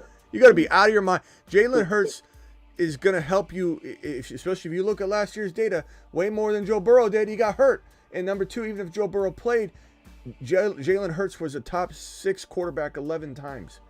People are just absolutely off the rocker on this type of stuff. Hold on one second. Let me draft. I was just gonna say, for people who are like new to Underdog or best ball, and like, it's very easy probably to hear people say stuff like that and get worried you're doing something wrong or you're not doing enough of something. To me, it's like anything else. Like, use data, use stats, use stacks as like a guideline, and as you do it more, you'll learn one of the best places to do it. But don't become a slave to anything like that. It is. You're going to back yourself into a corner one way or another. It is an added bonus, and that's all there is to it. It doesn't mean there's still a percentage chance. There's people all over the place. I'm going to go Ben Sinnott and get that JD5 triple stack there. There are still people that have not one single game stack and not one single stack of 2 players on the same team that are in the percentages. They're just a lower percentage of people that qualified inside top 10 finishes in Underdog in different tournaments. And the only thing that, again, the most like, you could say, deceiving part about last year's data is that everybody, and especially this year's data going into next year, everybody's, for the most part, deploying the strategy. So the people that advance naturally, because they're just good drafters, are doing it because they're told to do it. And you might say to yourself, well, these are the smartest drafters. Would they do everything that everybody else is doing? Would they follow the leader? Yeah, a lot of people are. There are a lot of people that love this kind of information so much that they apply it no matter what. That makes them feel really sophisticated in some ways. It's like a cult. Yeah, it really is like an addictive cult to apply something you heard And then you just got, this guy's super smart. He's got the numbers. So I'm going to go ahead and apply it. So everybody is applying it. It doesn't matter if there's the amount of great drafters that aren't doing it. And you could say they're doing it for a reason, Smitty, but I don't think that's entirely true.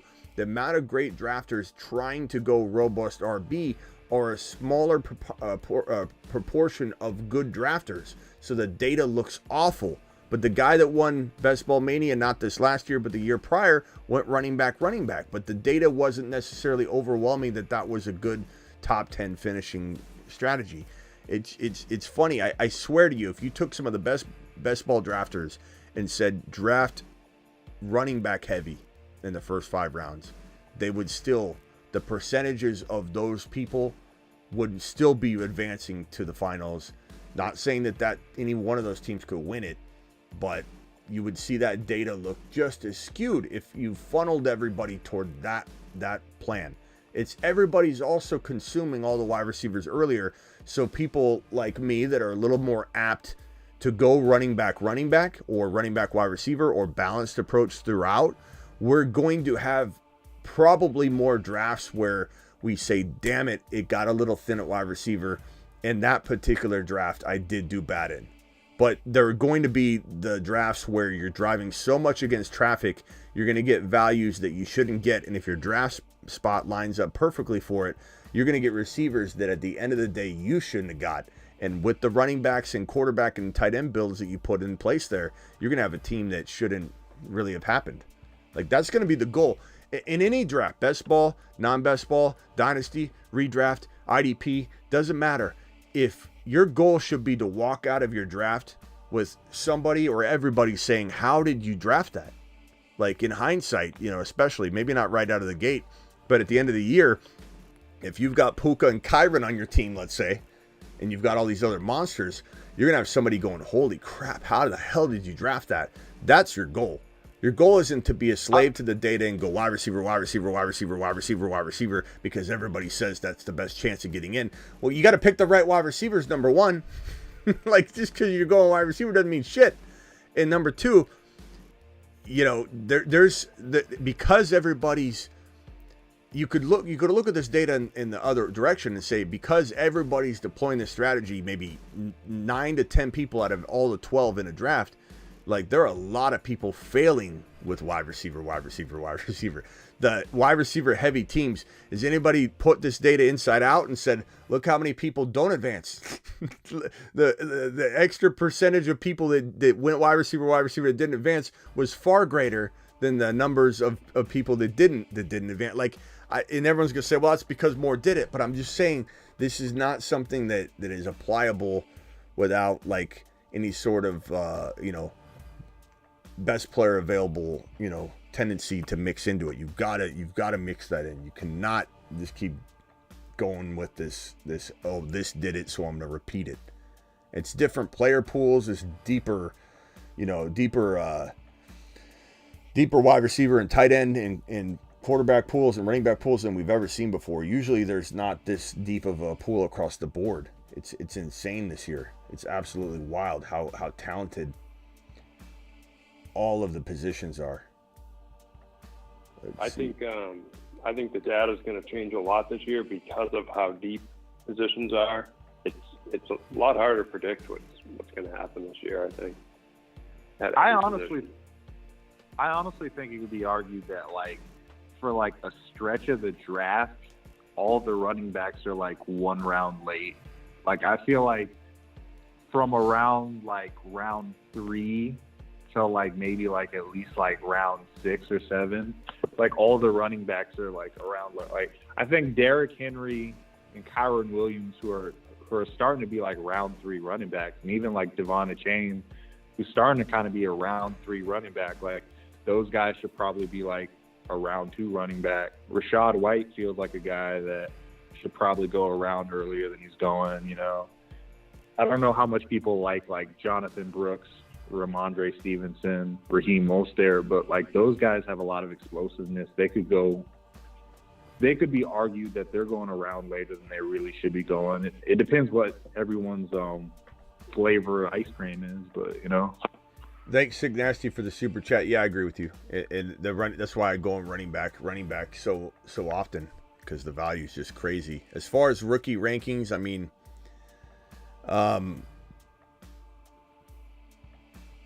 top 12. I'll give you like a top 8 or 12 or something. I mean, definitely you could find that on not you in particular, Sig Nasty. I hope you have. I give access to all my mods, but for anybody watching, I don't know that I'm gonna drop all of it completely.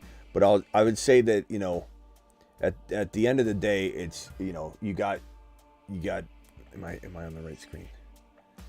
You got MHJ, and then it's a huge tier break. And if it's one QB, we're talking one QB rookies in Dynasty.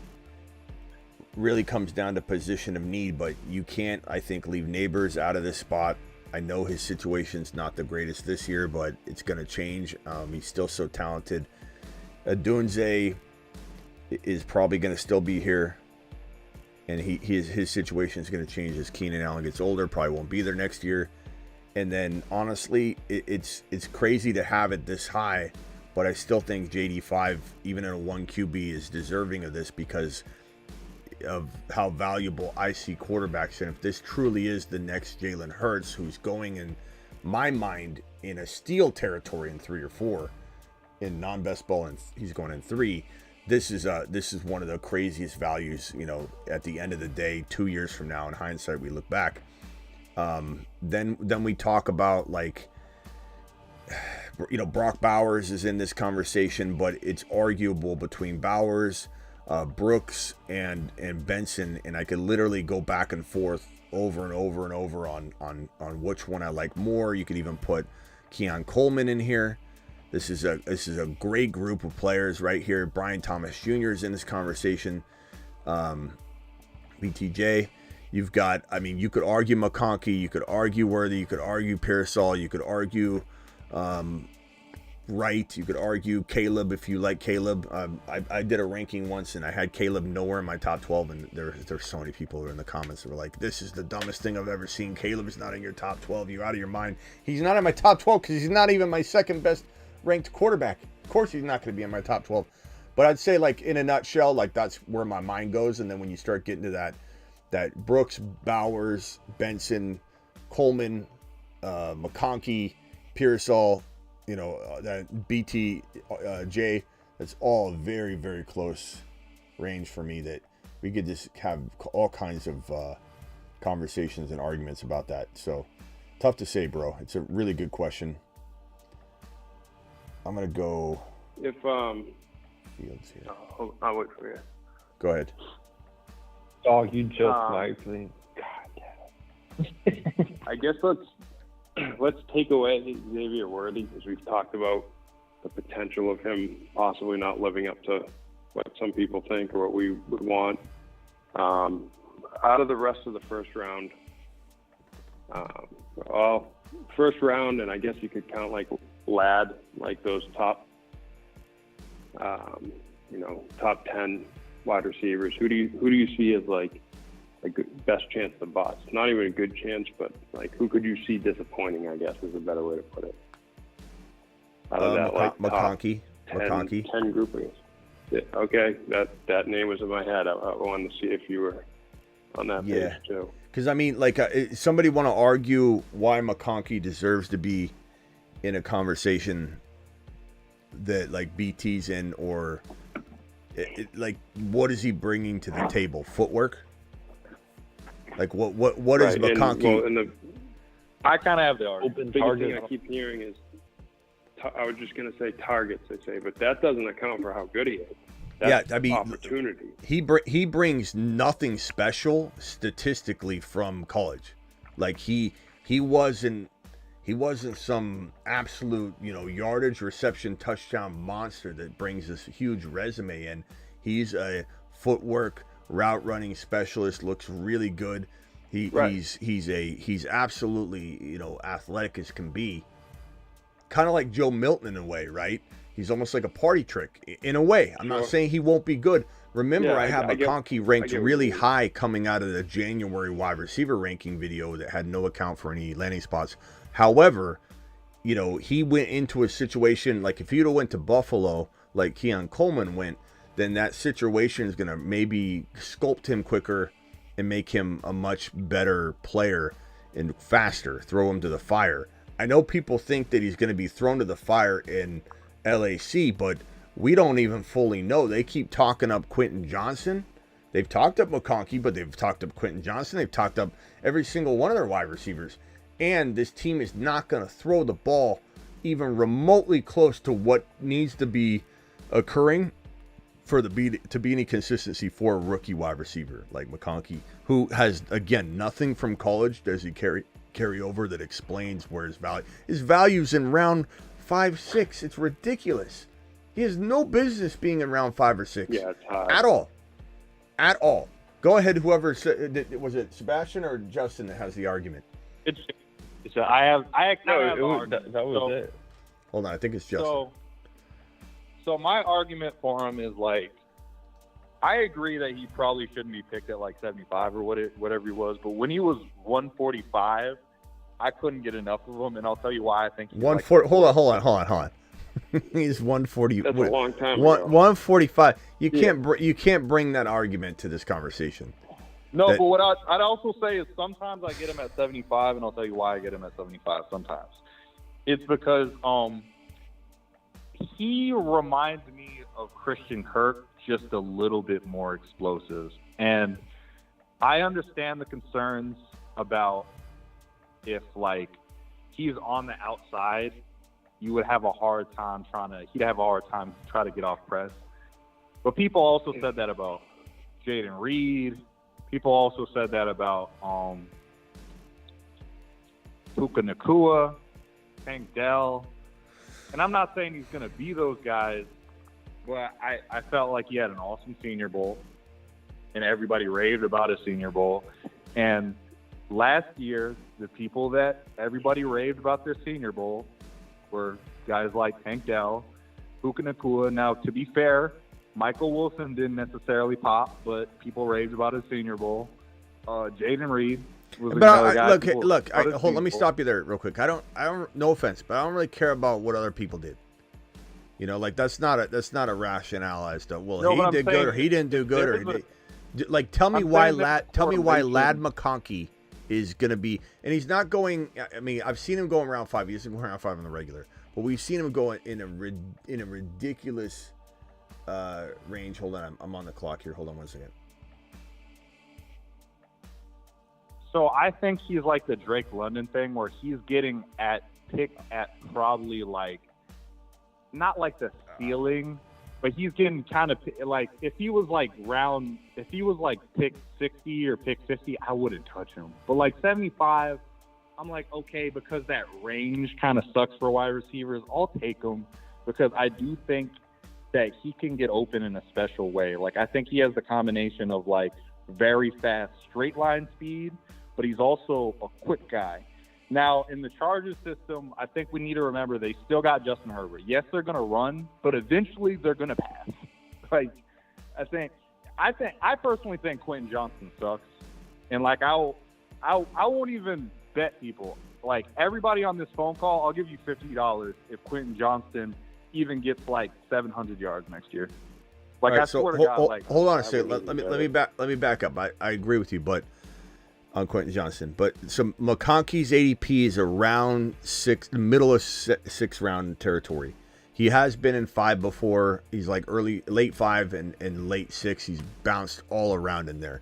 So in weeklies, he's not necessarily going as high. So I just went back to the data and looked at it. 69 overall, roughly 67 to 69 overall is kind of his average draft position right now, which is the middle of 6th round.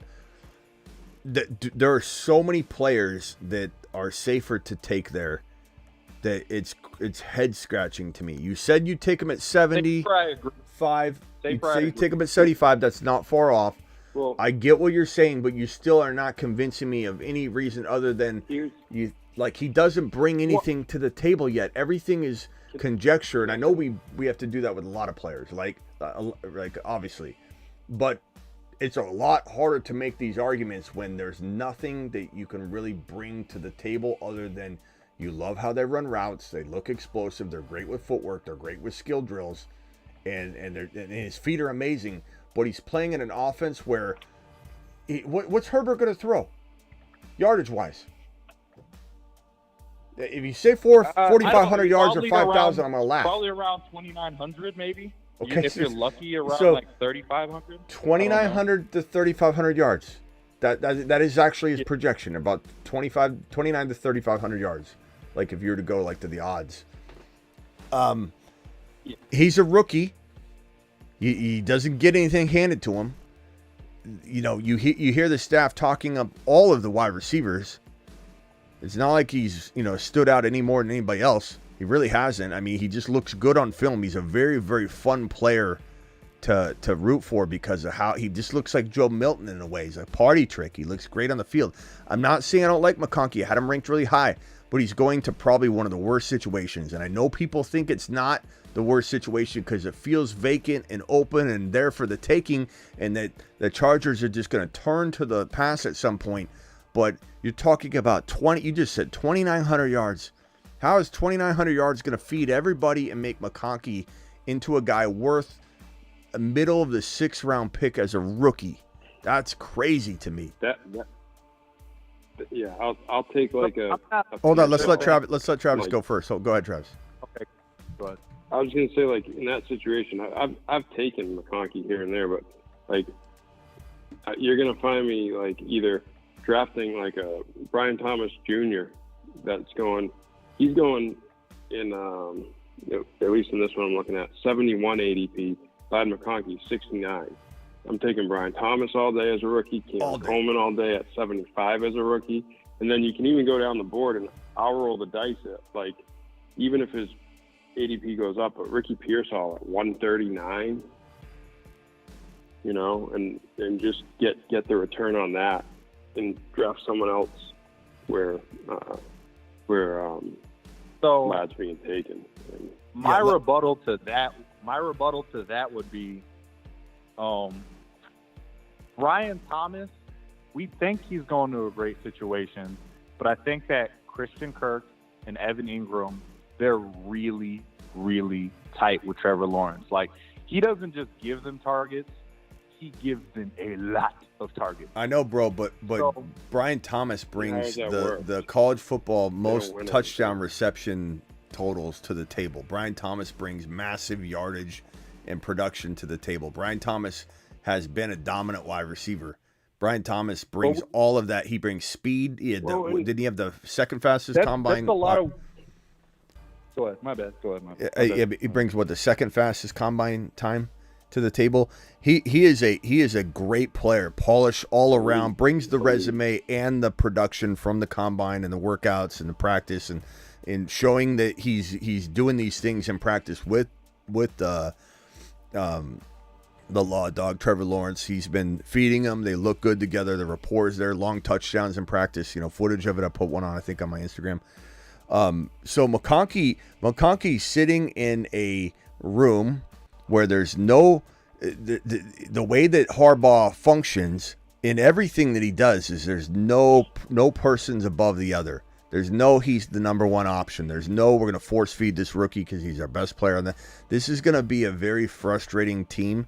The only thing I think that is valuable on this Chargers roster is going to be Vidal because he's free. Everybody else is going way too high. Quentin Johnson is a body catcher that can't do anything. And Lad McConkey has proven nothing. And on the route percentage data, if everybody wants to use, and again, I want everybody to understand, I use stats all the time. Like when I rip on the data, I'm talking about the best ball data. The route conversion data on McConkey in press coverage is one of the worst in the draft class when you start looking at the top 10 to 12 wide receivers. He's one of the worst in press coverage. So McConkey is not the player everybody thinks he is yet. He could be that. He could have been that. He could have learned, I think, feet to the fire, throw him to the wolves in Buffalo, and it would have changed the outcome a little bit more. But he's going to a place where they're not going to throw the football, and that's where he's got to have his feet to the fire. I don't think so. Not at middle of the 6th round territory. Like Travis just said, you go a different direction. Who's sitting there at 69 overall? Maybe the receivers aren't as plentiful, okay? Maybe you can make an argument that BT, Brian Thomas Jr., is not going to get what everybody wants him to get over in Jacksonville. That's fine. You can have that argument. I disagree with you, but you can win that one. Every one of the running backs we talked about tonight pretty much is available right here. Walker, Harris, Kamara. Walker's going at 67, so barely Walker, but that could happen. Harris, Kamara, Stevenson, White. So go running back instead of going McConkey. Avoid McConkey. Go a different position. What about the tight ends that we talked about over the last couple days? Let's see where those guys are ranking. Dalton Kincaid at 52 seems a little off. We're not going to get that. Kyle Pitts, he's going about 60. That's in the territory. Kittle, Evan Ingram, Ferguson, those are all in that territory. We go over to the quarterback position. We see AR5 going 57, which feels like highway robbery. We got CJ Stroud at 61. He's within 7 picks of McConkey. Are we kidding ourselves? McConkey's 6-7 picks away ADP wise from Stroud. We got Kyler Murray below him by probably about, 15 ADP spots. Burrow below him further than that. Dak below him further than that. Jaden Daniels. There's no world where I'm taking Lad McConkey in the 6th round. And even if I'm wrong, I'm not going to be wrong because the player I draft is still going to be, in a worst case scenario, equal to him, probably better. 6th round is crazy. The one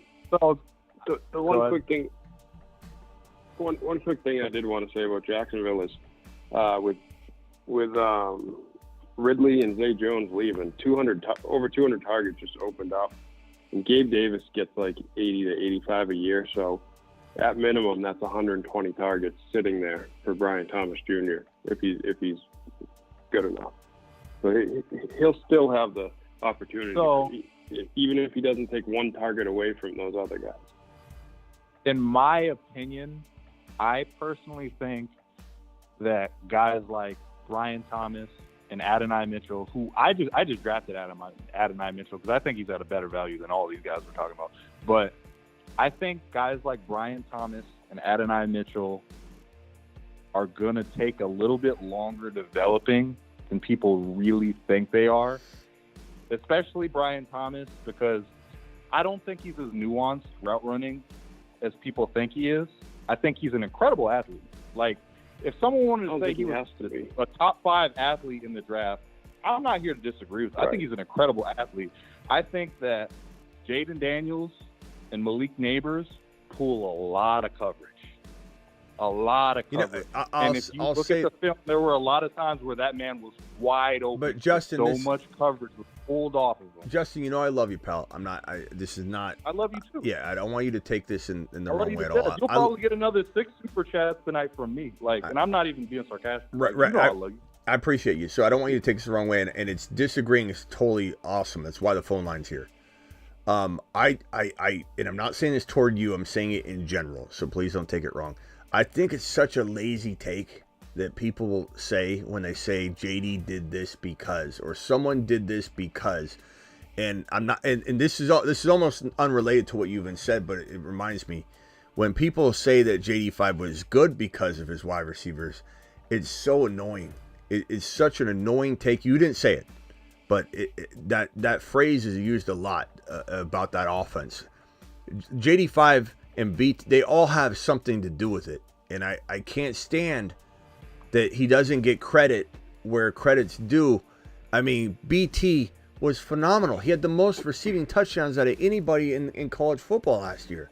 Like, how is there any negative to that? Like, but there's this reason or that reason. JD5's too good. The opposing receptions or opposing players going to pull coverage. A little bit more credit than what it's really worth. You what? I just think his route running gets a little bit more credit than it's really worth. I think he's an incredible athlete, and I think that a lot of the times the guys that are like incredible athletes, they shine in college, and sometimes results may vary on how much that actually translates to the NFL. Because a lot of what people said about Brian Thomas, they could have said it about Terrace Marshall. Yeah, but you can't. But you can't. That's with, not a game we can play. That's not a game we can play. They have nothing to do. I'm saying there's guys that worked with. I know, but that argument's like saying you just can't. You can't say, well, this isn't going to work out because my friend did something similar and it didn't work for him. Like they might be doing. You can't use that there was this, and this that are unrelated, so therefore this can't happen. That's just not a game that you can play. Look, Brian Thomas Jr., we got sidetracked on that. I thought it was a good topic because you're kind of saying you don't love him. We love him. That's fine. Difference of opinion. Brian Thomas Jr. could be a baller or he could be a very, very bad, rookie wide receiver this year, and Trevor Lawrence could do exactly what you said. So you're not wrong by having this argument with Brian Thomas Jr., but we're getting away from the McConkey argument, which this is one player that was mentioned that we would take over McConkey in round 6 or whatever. And I'm not even saying you should take Brian Thomas Jr. in round 6. Neither one of them belong in round 6. Like, so I don't want the audience to think I'm trying to argue to take BT in round 6. I'm not. What Travis was arguing, I believe, is don't take McConkey, wait, and at cost of entry, BT is a better gamble later on. So I think this argument is kind of like not a fully constructed, argument for everybody to follow along, because BT's not somebody we're taking over Lad McConkey. It's just cost of entry. What I said I think applies, which is that you're going quarterback, you're going CJ Stroud over Lad McConkey. Even if it's in best ball, you go bully quarterback before you start wasting your 6th round pick on Lad McConkey. You go with a potential Kyle Pitts if you want, if he falls. Like, I'm okay with that. Or you go with one of the RBs, you draft him even a little early. Najee goes around 7, sometimes even around 8. Taking him early in 6, in the middle of 6, is smarter than taking Lad McConkey. Taking Kenneth Walker is much smarter than taking Lad McConkey. So just getting back on point there and trying to pry BT away from this argument, because BT's not in this argument. BT belongs in round 7, 8, whatever as well. So the instances I take Lad McConkey, because at 75 or whatever he's at, 67, I don't know where he's at right now. I just know he's around that area. The points in which I would take Lad McConkey is when I went like Kyron Williams early, maybe stacked him with like Derrick Henry, maybe got a tight end. I have like 1 or 2 wide receivers. I really want a wide receiver. I'm down for the gamble because I admit it's a gamble. At 75, it's a gamble. I didn't think it was a gamble at 145, but we're past that conversation. Yeah, you can't talk about 145. Like, you're talking about when rookies weren't even drafted yet. No one was drafting them. Yeah. Like, that's a whole different conversation. A question I would ask is, how many wide receivers out of this draft can we say are both very fast vertically, very quick, and are great route runners? How many? And people can say what they want to about his stats.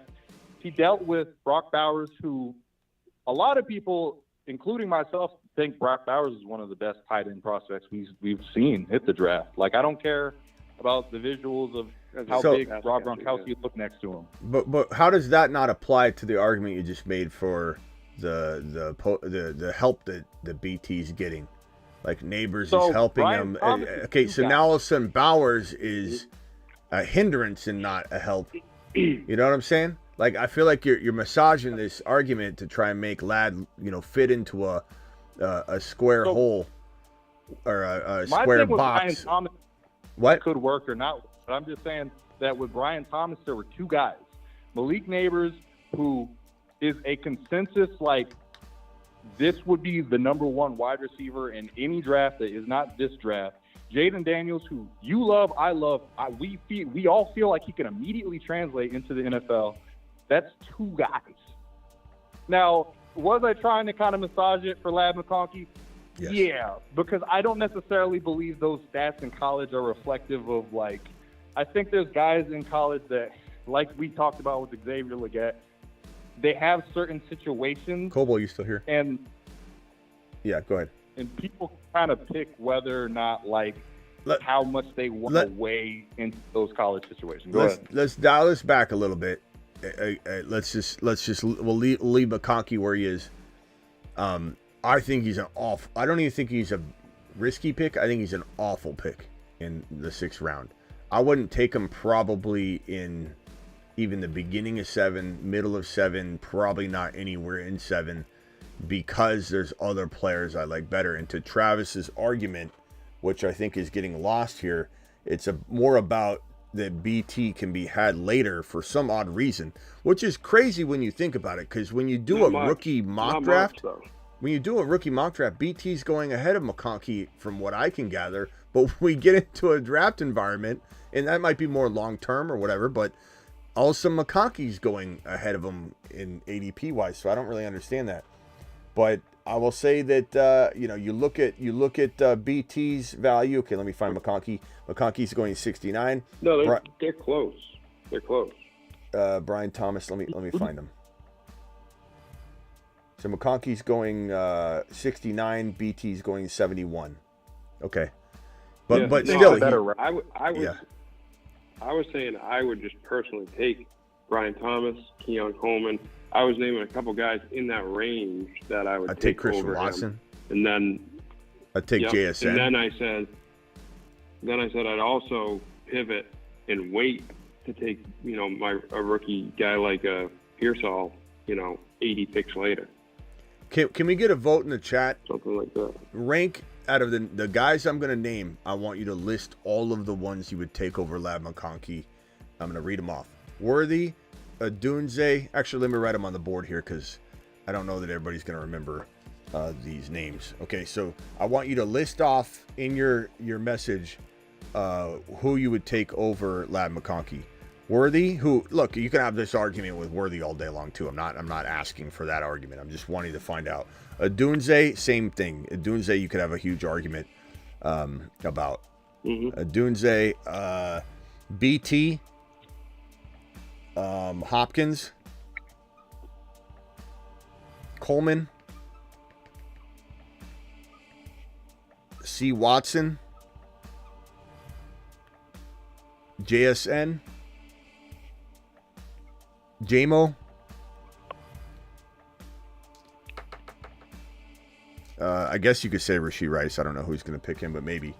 Okay, so all those players are right there with Lad McConkey, like literally surrounding him. I'm not going too high. I'm not going too low, most of which are below. So you guys tell me who you'd rather have. Drop it in the chat. I want to see how many names every single person has over Lad McConkey. And it's okay if you like Lad McConkey and you put like one name or 0 names. But I want to, Coble, appreciate you. I'm sorry, Coble. Let me answer this while you guys are voting, and I'll come back. Coble, appreciate you. By the way, I'm going to talk about this update on Brandon Ayuk. There's not much of an update, but I'm just going to update it. But pumped about my recent Superflex rookie draft 1.12. Sorry, Coble, I did not mean to make you wait. Coleman, Leggett, Baker, Corley, and McMillan had a trash bench. Excited about the prospects. That's really good, bro. I really am excited about McMillan. I just hate that there's not a quarterback there that I love for the long term. Corley's amazing, and then Coleman to the moon. I like it, bro. That's really, really awesome. Thank you, Coble. Sorry about the delay on that one. All right, let's see what everybody's saying here. We've got, let me drag them on screen. We've got all of them but Rice, says Coble. So he wants every one of these players but Rice. Okay. Thank you, Coble. Appreciate you. Worthy, Adunze, BT, Hopkins, Coleman, BT, JSN. So Terry's not. He likes McConkey. BT, Jamo, Hopkins, Coleman, Watson. All would take over but Worthy and Rice. Coleman, so there's one person that only likes Coleman. Coble says I'm good. No, you're good, pal. Appreciate you. JSN only for... Oh, no, you're doing them one by one. I am him. Put them all in one message, bro. He's having a live chat with me about it. No, BT, Coleman, Hopkins. Okay, so a limited number there. So there are people that like Lad a lot, obviously. But I guess I'm here to try and sway people away from spending 6-round value. You know where I'm maybe drafting Lad and where I'm telling you all to draft Lad? In non-best ball. I bet you the ADP is not caught up. Your grandma hasn't caught up. Uncle Buck doesn't know about him that much. No one even knows who he is. I think you're going to get away with a lot more in non-best ball. That's my recommendation. I wouldn't touch McConkey in best ball. He's going too high. Go after him in non-best ball. That would be my. I also want to say that was partially like if you have to grab wide receiver. Like if you feel like, man, like I'm really about to go up Schitt's Creek if I don't get a wide receiver here. Because I agree with you to death about like, okay, if I were to draft Joe Burrow or like CJ Stroud, in most drafts, I would even like reach to take Jonathan Brooks or Rhamondre Stevenson before drafting Lad McConkey. But it's just a situation where it's just like, okay, if I need wide receiver. Let me put it this way, and then we'll let it die here. A.D. Mitchell you talked about earlier. Yes. 116 versus 69.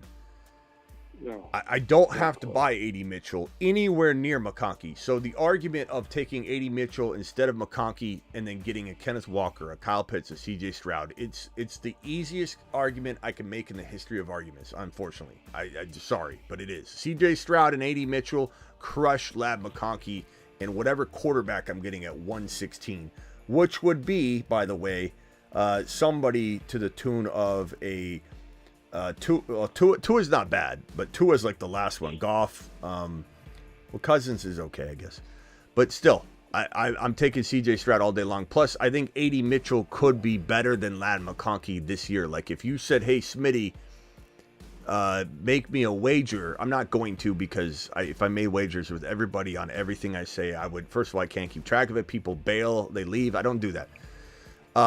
But I would almost be willing in a straight up scenario to say I think A.D. Mitchell could outscore Lad McConkey. And he's going at 116 where I think Lad McConkey should be going. Lad McConkey should be going right next to A.D. Mitchell. Whether you like A.D. Mitchell or Lad more, I'm not really wanting to debate that. Because I think you could easily make that oh, wrong finger. Easily make that argument. My camera is reversed.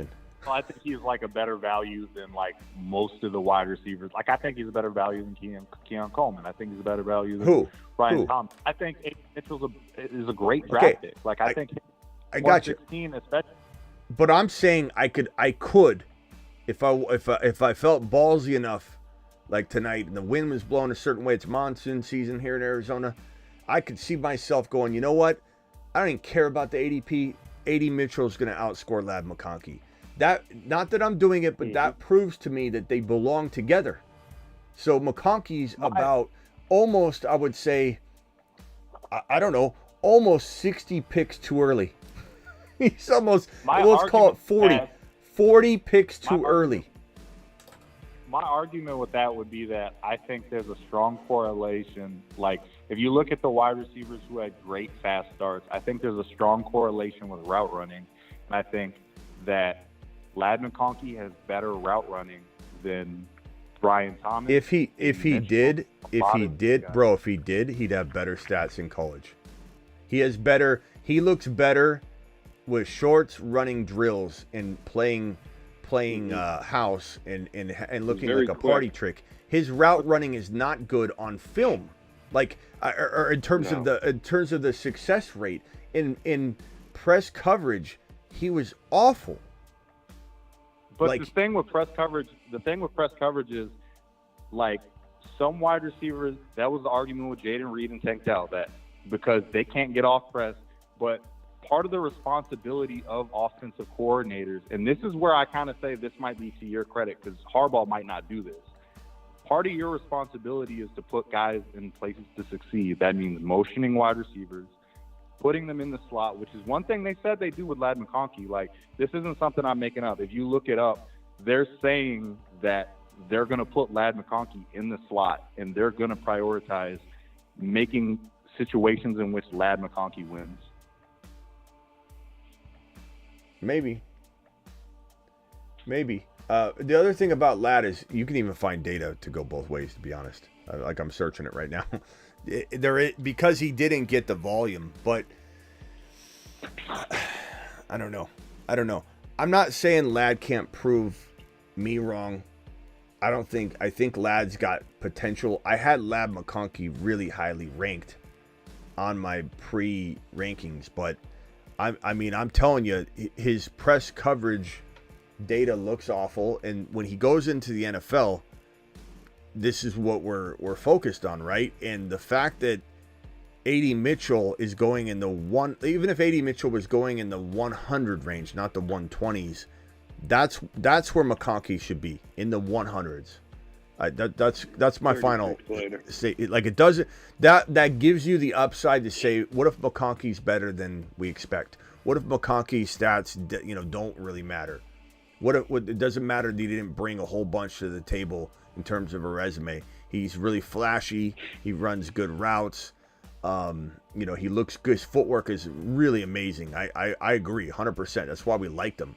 But Lad McConkey, there's concerns. There's some concerns, and the fact that he hasn't brought it, statistically, there's no reason to rank him in a 6th-round territory where you better bring not only the film, the footwork, the route running, and you saying route running is going to translate. You got to bring the route running at the college level to the tune there's a resume for it. Like Lad McConkey, his college stats.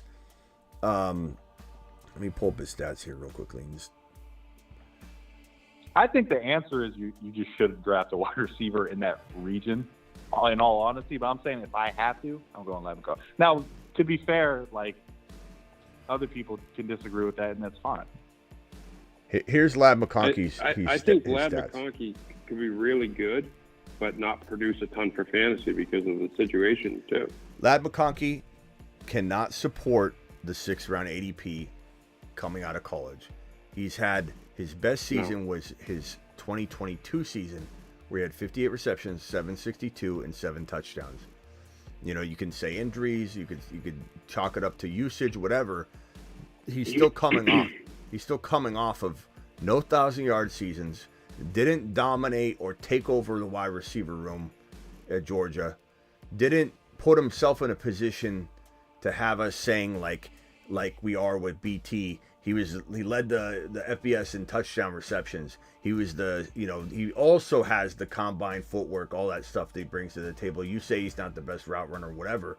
I tell you that I'm looking at a guy that when I watch him on film, I'm seeing a guy that can run amazing routes, get open, 50-50 balls, speed, acceleration, can catch the football across the middle and turn and take it upfield, 60, 70 yards for a Deebo Samuel-esque type touchdown. I see a guy that can catch a deep ball. I see a guy that actually has the capability of doing everything Lad McConkey can do, except for he doesn't have as quick a feet in the footwork drills. But Lad McConkey, if he was as good as he was with his route running, if you find the data that talks about, his conversion, his success rate on this route, that route, you will find data that supports he has good route running in certain coverages and such. But you'd have better stats to back it up if he was somebody that I think is going to translate immediately in a complicated offense that's going to be run heavy, that has a coach that says everybody's a number. There's no stars. We're getting rid of Keenan Allen. We're getting rid of Austin Eckler. We're getting rid of Mike Williams. We're going to have numerical seating in our locker room. Everybody's a number. There's no one person that's stronger or better than anybody else on this roster. And Herbert's going to throw for 2,900 to 3,500 yards. This right here does not jive with 6th-round value. That's all I'm saying. You can argue that you like him over A.D. Mitchell. You can argue that at 90 overall he'd be a good pick. But in the 60 to 75 overall range, it is ludicrous to me that we're talking about Lad McConkey. That's all I'm going to say. But Justin, I appreciate you. It's a great debate. It's good content. People are having fun with it anyway. So I appreciate you bringing it to the table. No, I love the conversation because there's some guys you're going to flip my opinion. Like, there's guys you flip my opinion on that I haven't even, mentioned before. Like, you know what I'm saying? Like, I want to lose a lot of these arguments because that means I'm learning something, Like, okay, so for example, Puka Nacua, the thing you just said about Lad McConkey, he never had a 1,000-yard season. Puka Nacua never had a 1,000-yard season. And Puka Nacua was even at lower competition than Lad McConkey was at. Yeah, but some players develop at the National Football League level differently. And you can't always just say, because that's again what I think you do a lot is you say this happened over here, so it could happen over here. There's no correlation. There's nothing from Puka Nacua that relates to this conversation. Just because someone's done something doesn't mean you can say this is possible at all on any level. Number two, you're talking about system. I think the archetype of the type of wide receiver they are, I think it is correlated. But Justin, I think they're both scrawny wide receivers that people said couldn't play on the outside. People said they couldn't get off press. They put Puka Nacua in the slot at work. I think they're going to put Lad McConkey in the slot. It's going to work. Puka's like X1. I don't. Now is it going to be Puka Nacua? I don't. Probably not, because most people aren't going to be Puka Nacua. But bro, here's the other thing too: is McVay's system. That's not what Harbaugh's system is. We're completely talking apples and oranges. I mean, there's nothing here. There's nothing here that screams Puka Nacua at all. Like, you could say footwork looks great and all that, but Puka Nacua was gritty. He was tough. I don't like Lad McConkey has great footwork and, like I said, great party trick. Maybe it turns into something, but he's going to one of the worst offensive situations he could go to, in my opinion, because the passing won't be there. Whereas Puka Nacua, a lot of the reason that we loved him in best ball. I admit, in entering week one and coming out of week one, I had questions, and I take a lap on that because I didn't immediately jump on, but I adjust and adapt. And I think me adjusting and adapting entering week 3 on Puka Nacua and saying all bets are off, this guy's the real deal. After he did it again in week 2 and he continued, that was a perfect lesson that even I need to adjust and adapt. Even someone in my seat is going to miss something like that. But we loved him in best ball. That's the part that burns me the most, is we constantly talk about pick Puka Nacua. He's a great second to last round pick in best ball, Underdog Fantasy. We took him in a bunch of spots. And crazy that those teams didn't advance for me at all. Like, that is actually in the data too. A lot of the top 10 teams, less of them had Puka and Kyron than you'd imagine. It was crazy. But Puka Nacua, he was well liked in our community. I think Lad McConkey is in a similar vein in that you would take him in hopes that you could get something. The problem is, what we're talking about tonight is 6th round value is ridiculous because people are chasing Puka Nacua. They think maybe Puka's hiding in this Lad McConkey character, and the situation is not even close to the same. It's the complete polar opposite situations. So there's no Puka Nacua here. It can't be, because they're not thrown enough. Where is Puka? Like, there's an argument to make that Puka is not really as good as he looks. He's in the most amazing system, can't separate situation from player.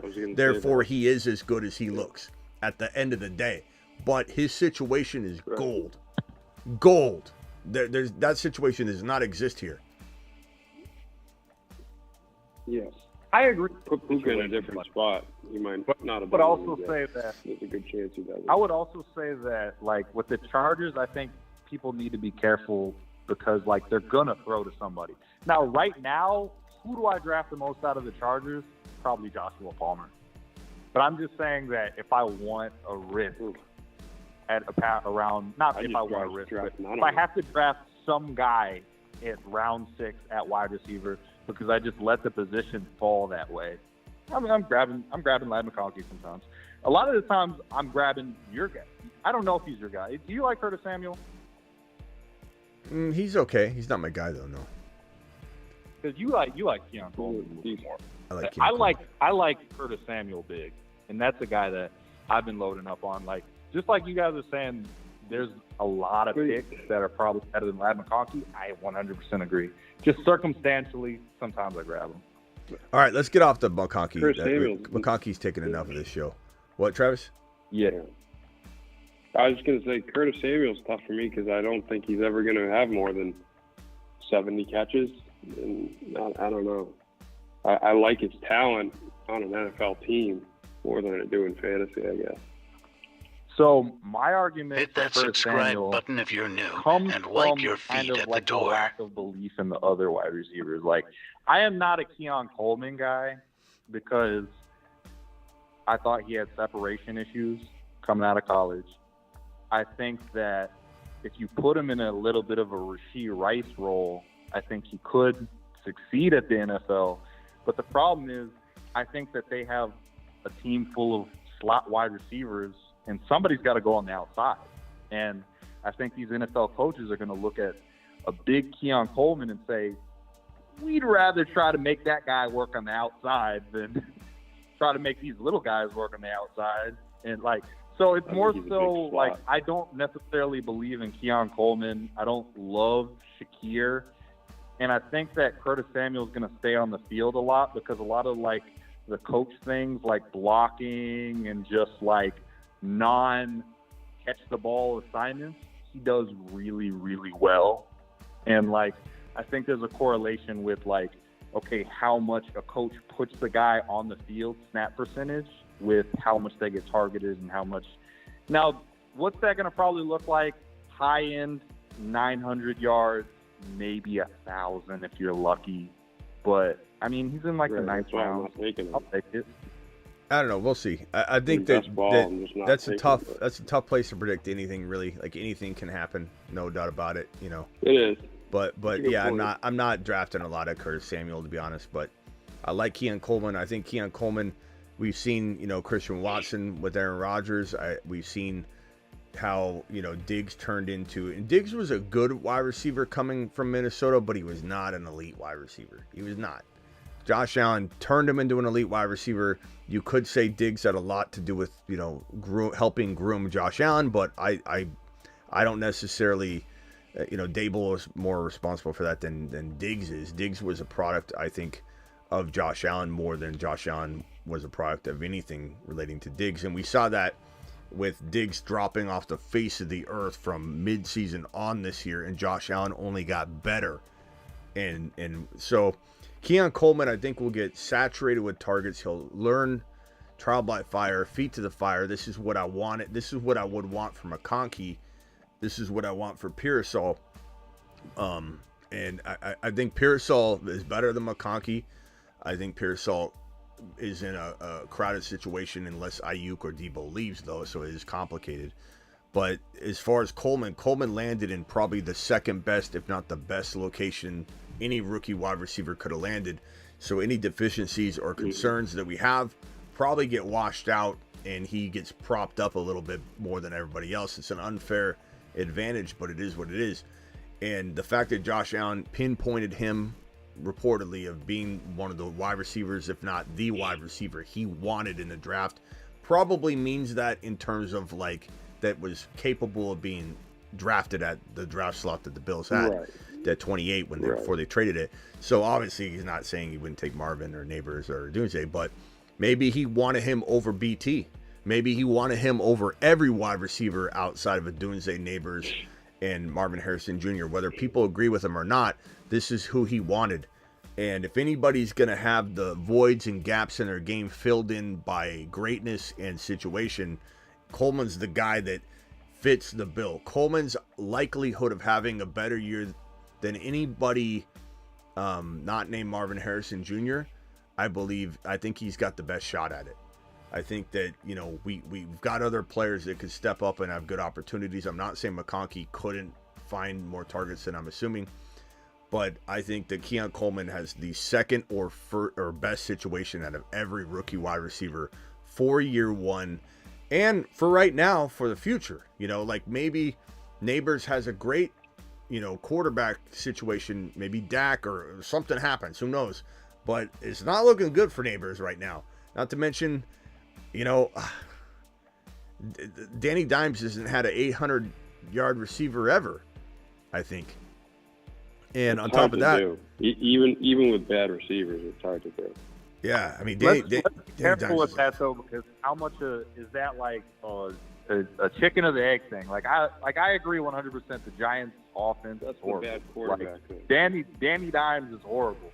He is not he's not going to produce an 1,100-yard receiver. I 100% agree with. So how we got to be careful about that? We say he's never produced. We say he's never produced an 800-yard one. How good have these guys been? Well, didn't he have Kenny Golladay? Didn't he have Kenny Golladay? Golladay just sat there. Golladay was a good prospect. Golladay. I think Malik Neighbors much better than Golladay. I think he could. I think Golladay could play. a wide receiver, but I think Malik Neighbors is a much better wide receiver than Kenny Golladay. Bro, what are we talking here? Of course he's a better wide receiver. We're not trying to say Galladay's in the conversation. But that's what I'm saying. Like, I think it's a chicken of the egg argument, though. I don't know that I would say it that way. He's never had an 800-yard wide receiver. I think that's as much of a statement on the wide receivers as him. Like, I think he sucks in the wide receivers. Bro, 800 yards is nothing. No. You were talking about... It is 800 yards is in your sleep. I could get that backwards. Every yard I get backwards, I could have somebody catch 800 yards backwards. That's 50 yards a game. Yeah, that's 50 yards a game in a 16-game season. Let's just admit, Justin, you like to be contrarian. Justin, you like to be contrarian. That's what this is. I think Daniel Jones sucks, and I think the wide receivers haven't necessarily been great. I think they've been guys that if you put them in the right situation, they can kind of do something. Like Wan'Dale Robinson can kind of do something. You're trying to be a little contrarian. You got to admit it. You're trying to find the silver lining on everything that's being thrown out, which is fine. I'm not mad at you, Justin. I appreciate you. But you're saying things like he sucks. I know Daniel Jones sucks. I know you're like, come on. Like Daniel Jones, he's coming back from an ACL tear. He may or may not even be ready for week 1. They act like he's going to be, but there was a time where they said he wasn't going to be ready for week 1. Coming back from an ACL tear. This guy doesn't support receivers at all. Like I don't think Daniel Jones has ever made a receiver that would have been ever worth starting in fantasy his entire time. Like I think if you, I don't 100% agree with Saquon this whole time too. Yeah, he made Saquon garbage comparatively to what he should be. Danny Dimes is awful, and when he's on the field, he runs the ball. He going to consume any opportunities that Neighbors has. Chicken or the egg, bro? This egg was smashed into a million little pieces. We know what produces what over there. It's not Danny Dimes. Like Neighbors has no business being in the top of round 3, let alone sometimes he falls into 2. I think his ADP is about 25 for overall. Well, let me see where he is. I didn't know, honestly. I thought it was still like 34. 25.9. No way. I was just uneducated because I thought we were talking about him at 34. I was like, I don't hate him at 34. Like, you're right. If he's going 25 right now, I do not. 25.9. It's you're trying to be contrarian here, Justin. I think, which is fine. I just like Neighbors is 25 overall. We're talking about 3.1. How in the hell are we drafting Neighbors at 3.1? His touchdown opportunities can't even be close to 10. Like in the best scenario I can imagine where he's carrying this team, maybe he has 900 yards to 1,000 yards. Maybe he has 65 receptions, maybe 70, and then 2 or 3 or 4 touchdowns or something like that. I'm not saying that's horrible. I think he can. I'm not saying that's horrible. He could even have 75, 1,000 even, and 5 or 6 touchdowns, but that doesn't make him worth 25 overall. Like there would be a place for him on my teams if his ADP was reasonable. But this is absolute madness ADP wise. Someone said the other night, expect a season possibly similar to Garrett Wilson last year, which was a good point. Yeah. And I looked it up. I think Garrett Wilson was like wide receiver 29 or 30 or something. Yeah. So, something in that range. Don't quote me exactly, but so at 25, that's insanity. Yeah. No, yeah, I 100% agree. Yeah, he shouldn't be drafted right now. I 100% agree. All right, boys, it's late. I'm gonna kick you off the phone line 2.5 hours. I appreciate you, Sebastian. You've been quiet. Do you have anything real final you want to add? Maybe you fell asleep. Travis, any final thoughts? Just on the thing of guys who could possibly let us down. I love Xavier Legette.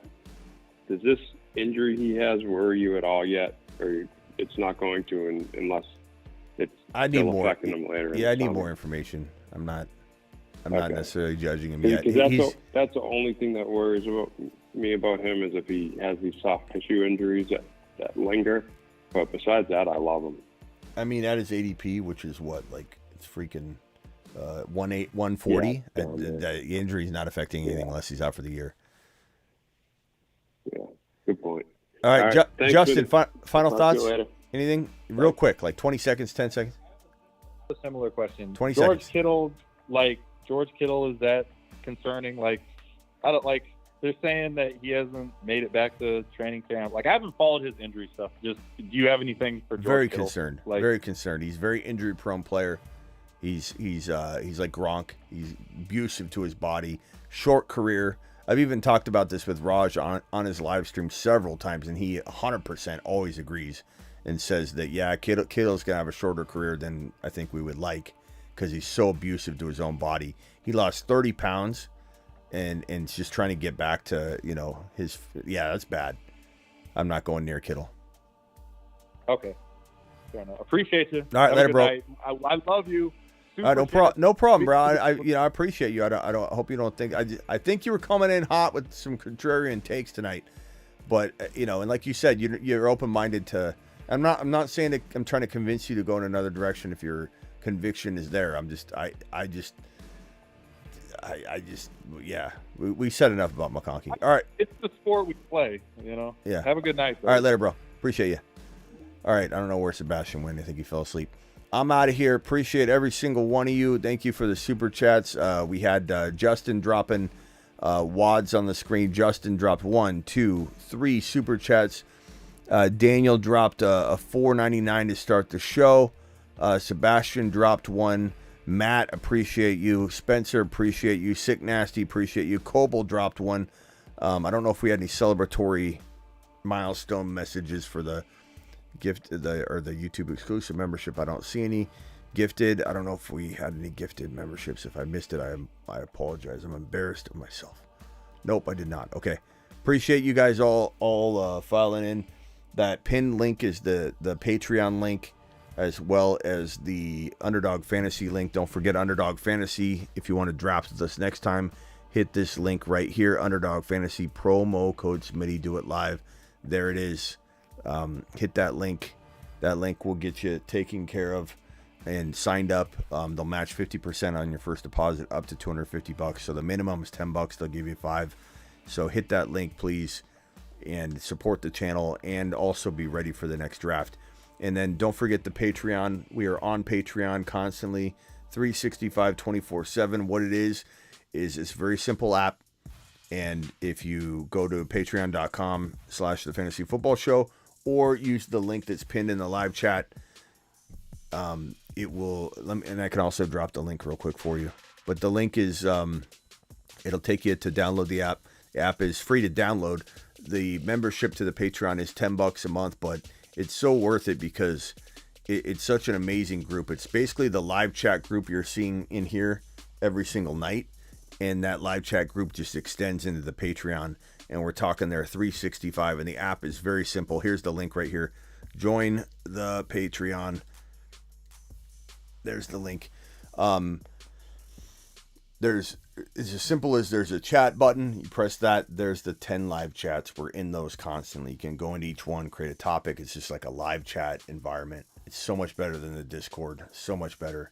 And then there's exclusive content, which I've been slacking on the last couple of days. I'm sorry. I'll put something up there by tomorrow night or tonight. First 200 members on the Patreon, $10 a month, will get into the 242-man league and draft live on a Saturday marathon show where we're drafting. It'll be on Sleeper app, not on Underdog. So if you've been wanting to get in a league and you can't play in your state or something like that, we're not playing on Underdog on this. This will be a normal league. It's a best ball format, but not on Underdog. So anybody can play it. So there it is. Do it live. Appreciate you. Live Monday through Friday. Live whenever big news breaks, in addition to being live Monday through Friday at 8 p.m. Eastern, and we're live most midnights. So just a real quick recap. We're live Monday through Friday at 8 p.m. Eastern. Additionally, live whenever big news breaks, and live most midnights doing what you saw tonight. 2.5 hour show. Jeez, I got to get some sleep.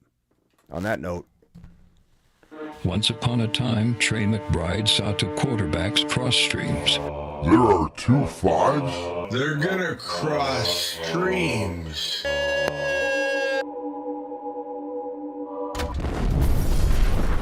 He worked effortlessly trying to accomplish this feat on his own. Then, one day, he crossed his 4th and 5th round average draft position.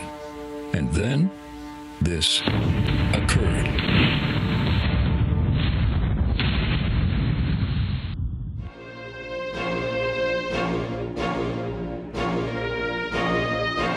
Get McBride.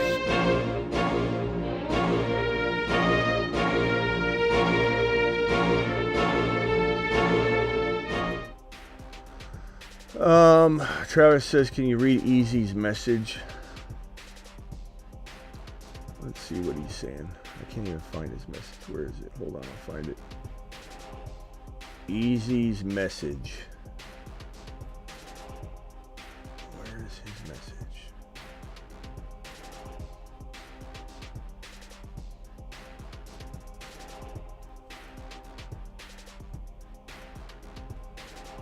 Thoughts on Jonathan Williams, Jameson Williams?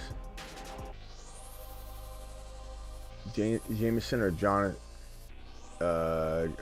Jameson Williams or Javon? Yeah, I think you're saying Jameson Williams.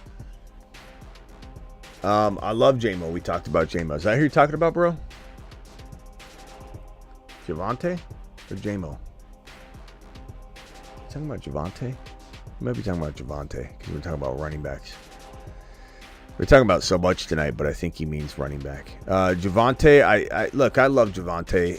I hate to say a negative thing about Javonte, but the fact that Javonte's in Denver, I hope he gets cut and he finds a new home, somebody that will believe in him. This is a 3 running back rotation where it feels like McLaughlin's got a heavy grip on the job. The PPR work, which limits the ability for Javonte to even be an elite player right out of the gate. And then at that, you've got Estime, the rookie, and the fact that they misused Javonte all year. He looked good. He was ready to go, and they didn't use him. Sean Payton apparently does not want to use Javonte full-time, so I'm going to say no. I hope the best for him. I will be in his corner. I'll jump right back on the train that I built and was conducting, and I jumped off it, leapfrogged off it. It's been headless. No one's conducting this train at all. It's got no conductor because I abandoned it. I'll climb back on and drive this train. I'll climb right back on and conduct it and get right back in the driver's seat if I see some sort of sign. But I can't in good conscience be like, hey, yeah, go take him over Najee or Zamir or any of those guys. Hell no. Could he be slower than Breece? No, he was in the same position. He was actually said to be further along than Breece at many points in the offseason. He looked great. It was not Javonte's fault. It's Sean Payton. And honestly, I don't know that Sean Payton even has the ability to be the same coach he once was. Justin dropping a $2.99 because we love a great debate. Thank you, Justin. Appreciate you. I'll see you all later. Thank you, Justin. Thank you, all of my super chatters. Sorry, Easy. I know you're going to have a heart attack now. You're probably really pissed off, but it is what it is, bro. Doesn't mean that Javonte can't get back on the horse, but right now I don't see a horse in sight. See you all later. Hey, Chan.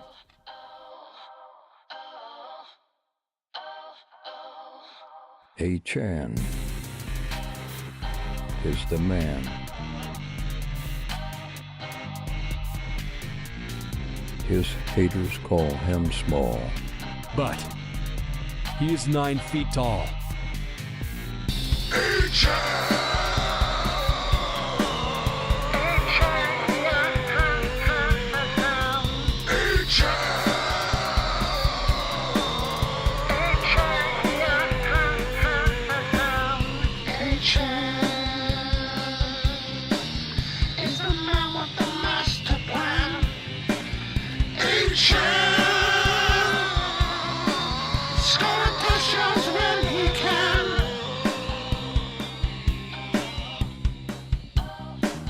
A-Chan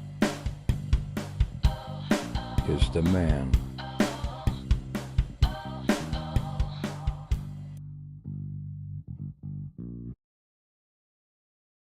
Get breached.